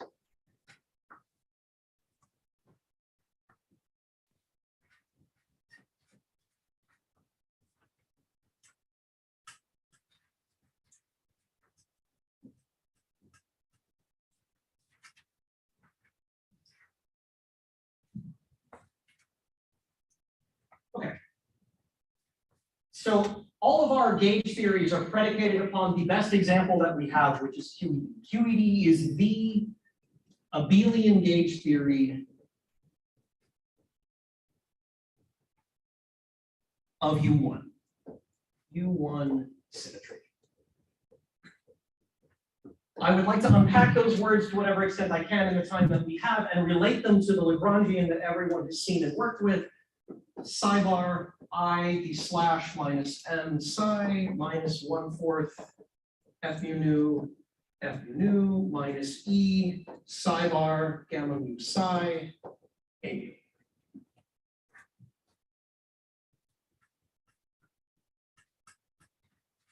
I'm working under the assumption that pretty much everybody here has at least a passing familiarity with this.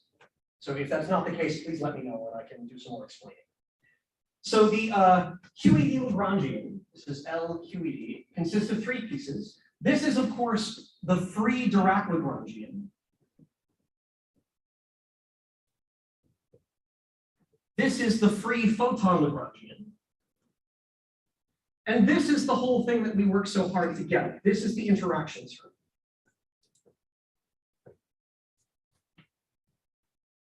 So QED is a theory of fermions described by the spinor field psi and vector bosons A, which are referred to as the photons.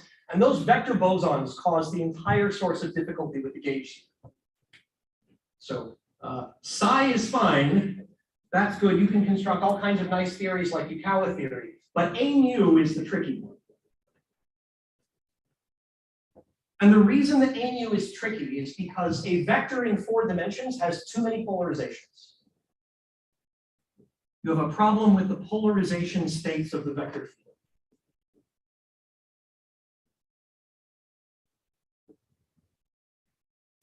You also have polarizations for the spinners, but that's not a problem. You can have spin up, you can have spin down. The problem is that in 4 dimensions, you could have up to 4 different independent polarization vectors for the gauge field, the photon field.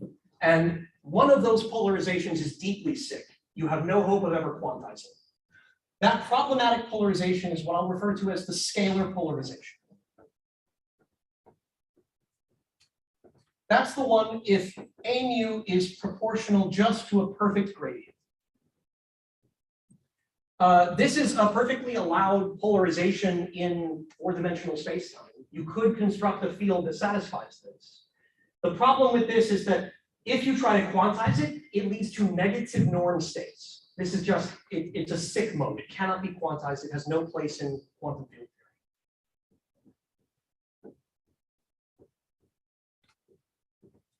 This is also sometimes referred to as the time-like polarization.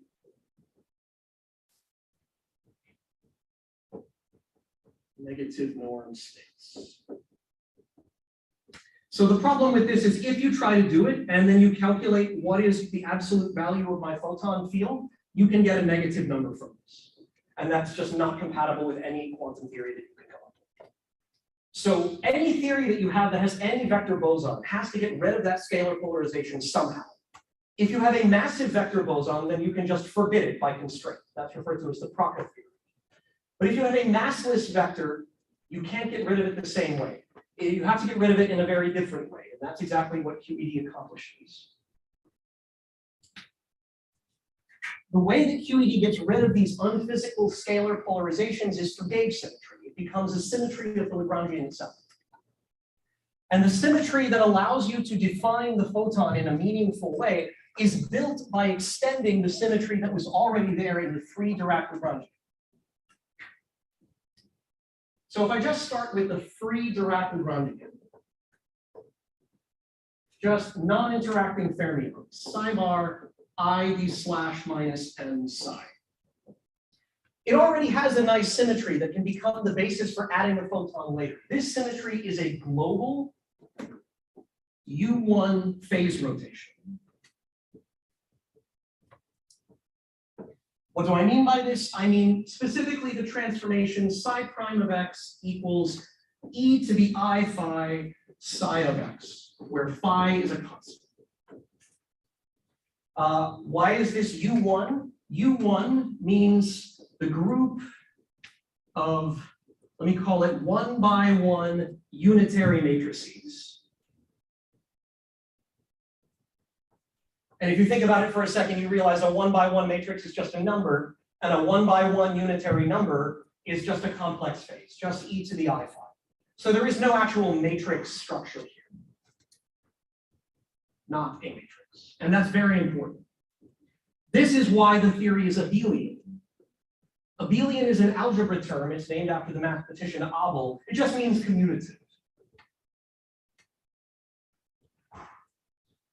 And the fact that this is just a number, just a scalar that has no matrix structure to it means obviously it's commutative. Scalar multiplication is commutative.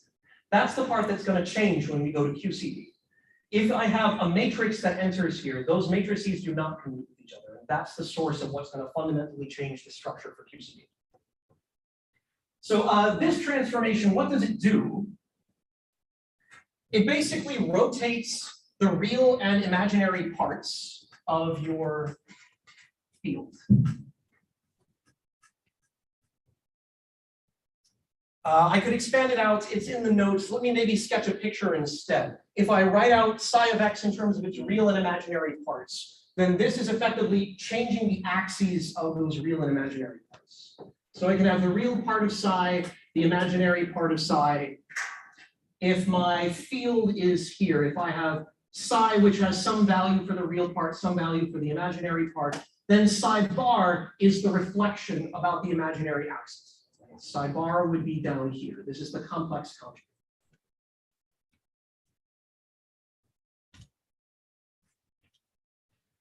So keep in mind, of course, that psi is the annihilation operator for a particle. This describes electrons. Psi bar is the annihilation operator for a positron. This describes antiparticles. So having these axes that says a point up here is the particle, its mirror down here is the antiparticle, is a way of defining what my degrees of freedom are. Now if I go and I rotate those axes, now I have, let's say, real part of psi here, imaginary part of psi here, then now this same psi is going to be reflected differently. It's going to reflect across the new imaginary axis. And your psi bar would be over here. So this transformation looks pretty innocuous, but it's doing something pretty substantive. You're redefining what is the particle and what is the antiparticle. And your Lagrangian doesn't care.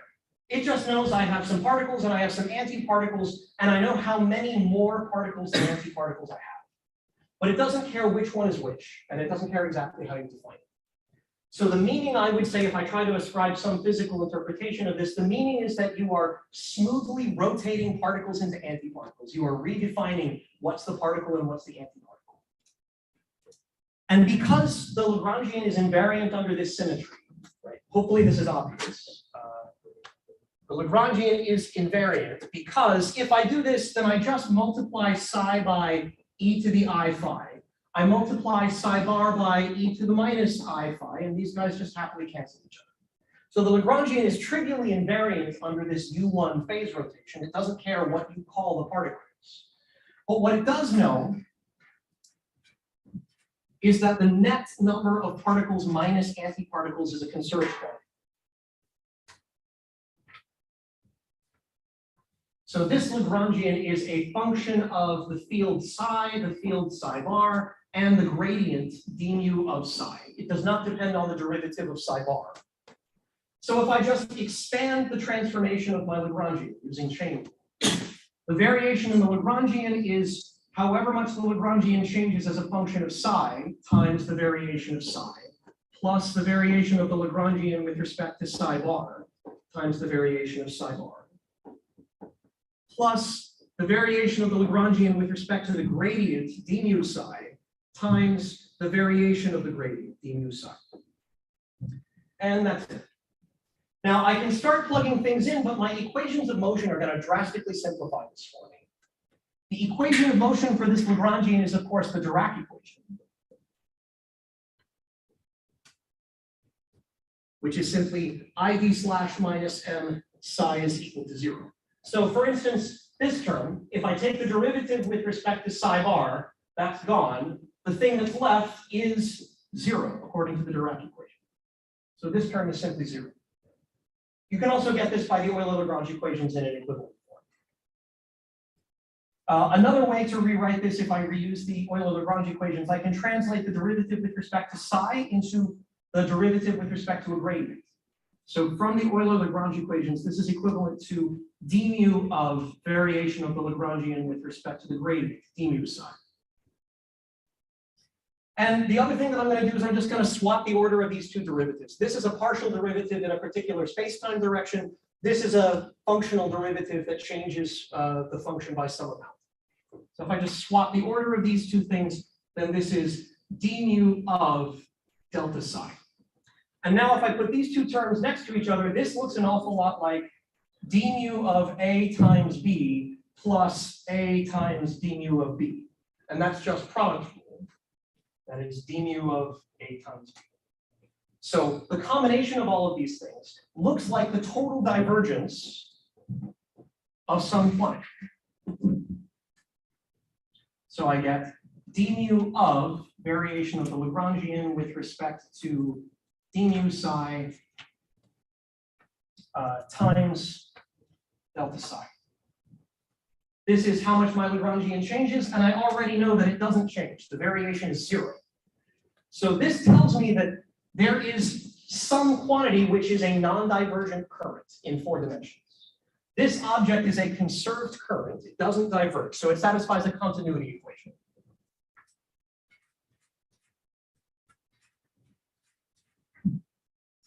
So this is frequently written d mu j mu is equal to 0, with j mu is a conserved current.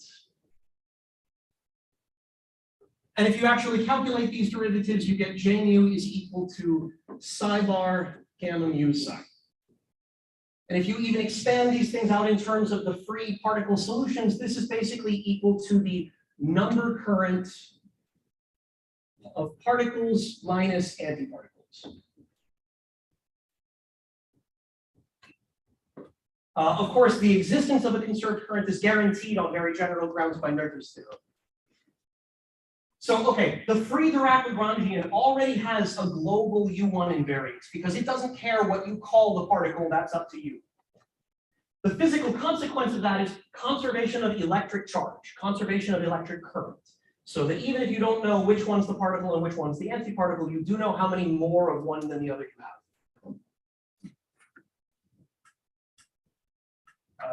Time check? 0? Like 5 minutes. Okay. We'll see what we can say. Please just cut me off when I'm out of time. 'Cause I'm just Okay, gonna keep- okay, I raised my hand. Definitely going to renormalize my lecture time. Okay. So where does the vector field come in? The vector field comes in because you've got to find some way to get rid of that scalar polarization. And a conserved current is a really clever way to do it. So suppose I have an interaction Lagrangian, just a simple piece, which is minus J mu A mu, with A mu a vector field of some kind. And this J mu is the conserved current, some conserved current. It doesn't even have to be that conserved current. The only thing that's really essential is that d mu J mu is equal to 0. If I have a Lagrangian of this type, this is extremely helpful. This is J dot A coupling, if you like, in 4 dimensions. Why is that good? Why is that helpful? Because this Lagrangian is insensitive to shifting A by a scalar mode. This solves the problem of the unphysical scalar mode of A because it reduces it to a symmetry transformation of the Lagrangian. So what do I mean? If I define A prime mu of X to be A mu of X plus a scalar polarized mode, d mu phi for some phi, then what does this do? My new Lagrangian L prime is minus J mu A prime mu, which is minus J mu A mu, that's the Lagrangian I started off with, plus the new term, minus J mu d mu phi. So this is my original Lagrangian, and this derivative doesn't talk to that current. In principle, I could reverse the order of these things using product rule. So I could write it as, let's see, minus d mu of J mu phi. I have the term where the derivative acts on phi. I don't have the term where the derivative acts on J. But since this current is conserved, that's just 0. So effectively, as far as this derivative is concerned, that's a constant, and I can just pull the derivative right past it. When I do that, this is now a total derivative. This does not affect the equations of motion at all. This is a boundary term, which leaves the equations of motion invariant. So up to a total derivative, which is irrelevant for the actual physics, this Lagrangian, an interaction of this type, is invariant under the addition of a scalar polarized mode. So this very simple vertex, this J dot A that you've seen a million times since undergrad, is a very deep and profound thing because it makes it possible to eliminate the physical role of the scalar mode. Because if I shift A by a scalar mode, it has no physical consequences for an interaction of this type. That is what makes QED special. That's what makes it a gauge theory, and that's what makes the whole thing work.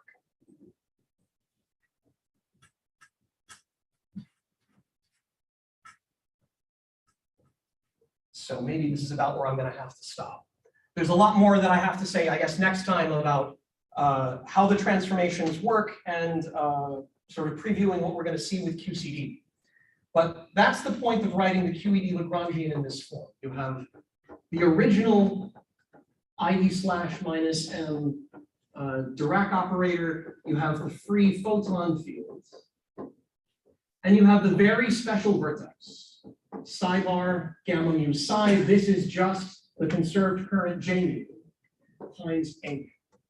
So the point is, the QED Lagrangian or any gauge theory uses a vertex of this type. It's always of the form J mu A mu. And this is not just convenient, it's necessary, it is mandatory. You cannot have a photon without it. If I tried to just put some other photon in there, I don't know,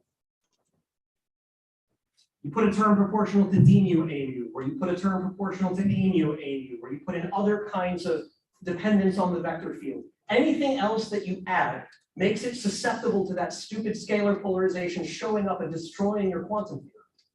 The only way to actually be able to do a quantum theory with these fields is with a coupling of that type. This is the minimal coupling. You can do more exotic things on top of it, but that's why this procedure goes by the name of minimal coupling. So I guess what I want to talk about next time then is what this does to the scalar polarization, how it gets rid of the scalar polarization, and how it combines together the Lorentz symmetries of spacetime with the gauge symmetry of the vector field. These two things are now totally entangled with each other. This is a necessary and inevitable feature of defining the photon at all. Right? You are combining spacetime and the gauge dependence into a single manifold. And even though the spacetime might be flat, your gauge structure could be totally crazy. So you can have curved spacetime with a differential geometric interpretation, even though your spacetime itself is flat. And the physics that this encodes, let me just end on the physics message. The physics that this encodes is the fact that in QED, the type of charge which generates that current, which comes from the symmetry, is a scalar kind of charge. Electric charge comes in exactly two varieties, positive and negative, but it has no direction associated with it. As a result, the equations of motion, Maxwell's equations, are linear equations. You have the beautiful superposition principle. You don't see weird things like electric fields scattering off each other. They add up just like they're supposed to. And the whole point that I'm walking through this for is to set us up for what happens when we go to QCD. In QCD, that one difference is the introduction of a direction into the gauge theory. The fact that there are now multiple independent axes of rotation, and I can perform different kinds of gauge transformations, and the theory is invariant under all of them. This transformation means that the symmetry no longer, sorry, this symmetry group means that the transformations no longer commute with each other. And that means that these vector bosons, the gluons, don't satisfy linear equations of motion anymore. That change allows gluons to interact with themselves and with each other. And that one change leads to these beams now scattering off each other, if I push the analogy. And this is responsible for all of the complexity of QCD. So, okay, I should probably stop here and pick it up in the morning. But the point is to walk through the steps of what goes into QED and then QCD. I want to really explain what is the gauge theory of SU3 and how does it radically change everything that we thought we knew about QED. All right, thank you.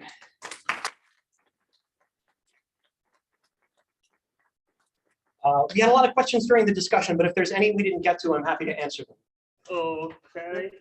Okay, so we can start. If you have questions, just go ahead.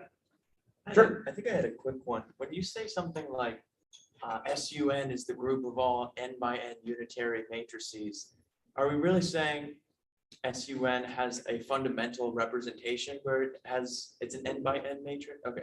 Yeah, so I always flub a little bit the difference between the capital SUN and the little SUN for the Lie algebra. All representations have the same Lie algebra. The defining representation, the big SUN, is the n by n unitary matrices of determinant 1. But even with the algebra, though, like say the generators don't necessarily have to be the same dimension. Just That's that right. There's the same number of generators. That's right. Okay. Yeah, so this is the defining representation of the group, and there can be higher spin representations of the same group. So in terms of QCD, that means that you've got one representation of this, which is the quarks that have a 3 by 3 set of matrices. You've got a different representation for the gluons, which are the 8 by 8 representation.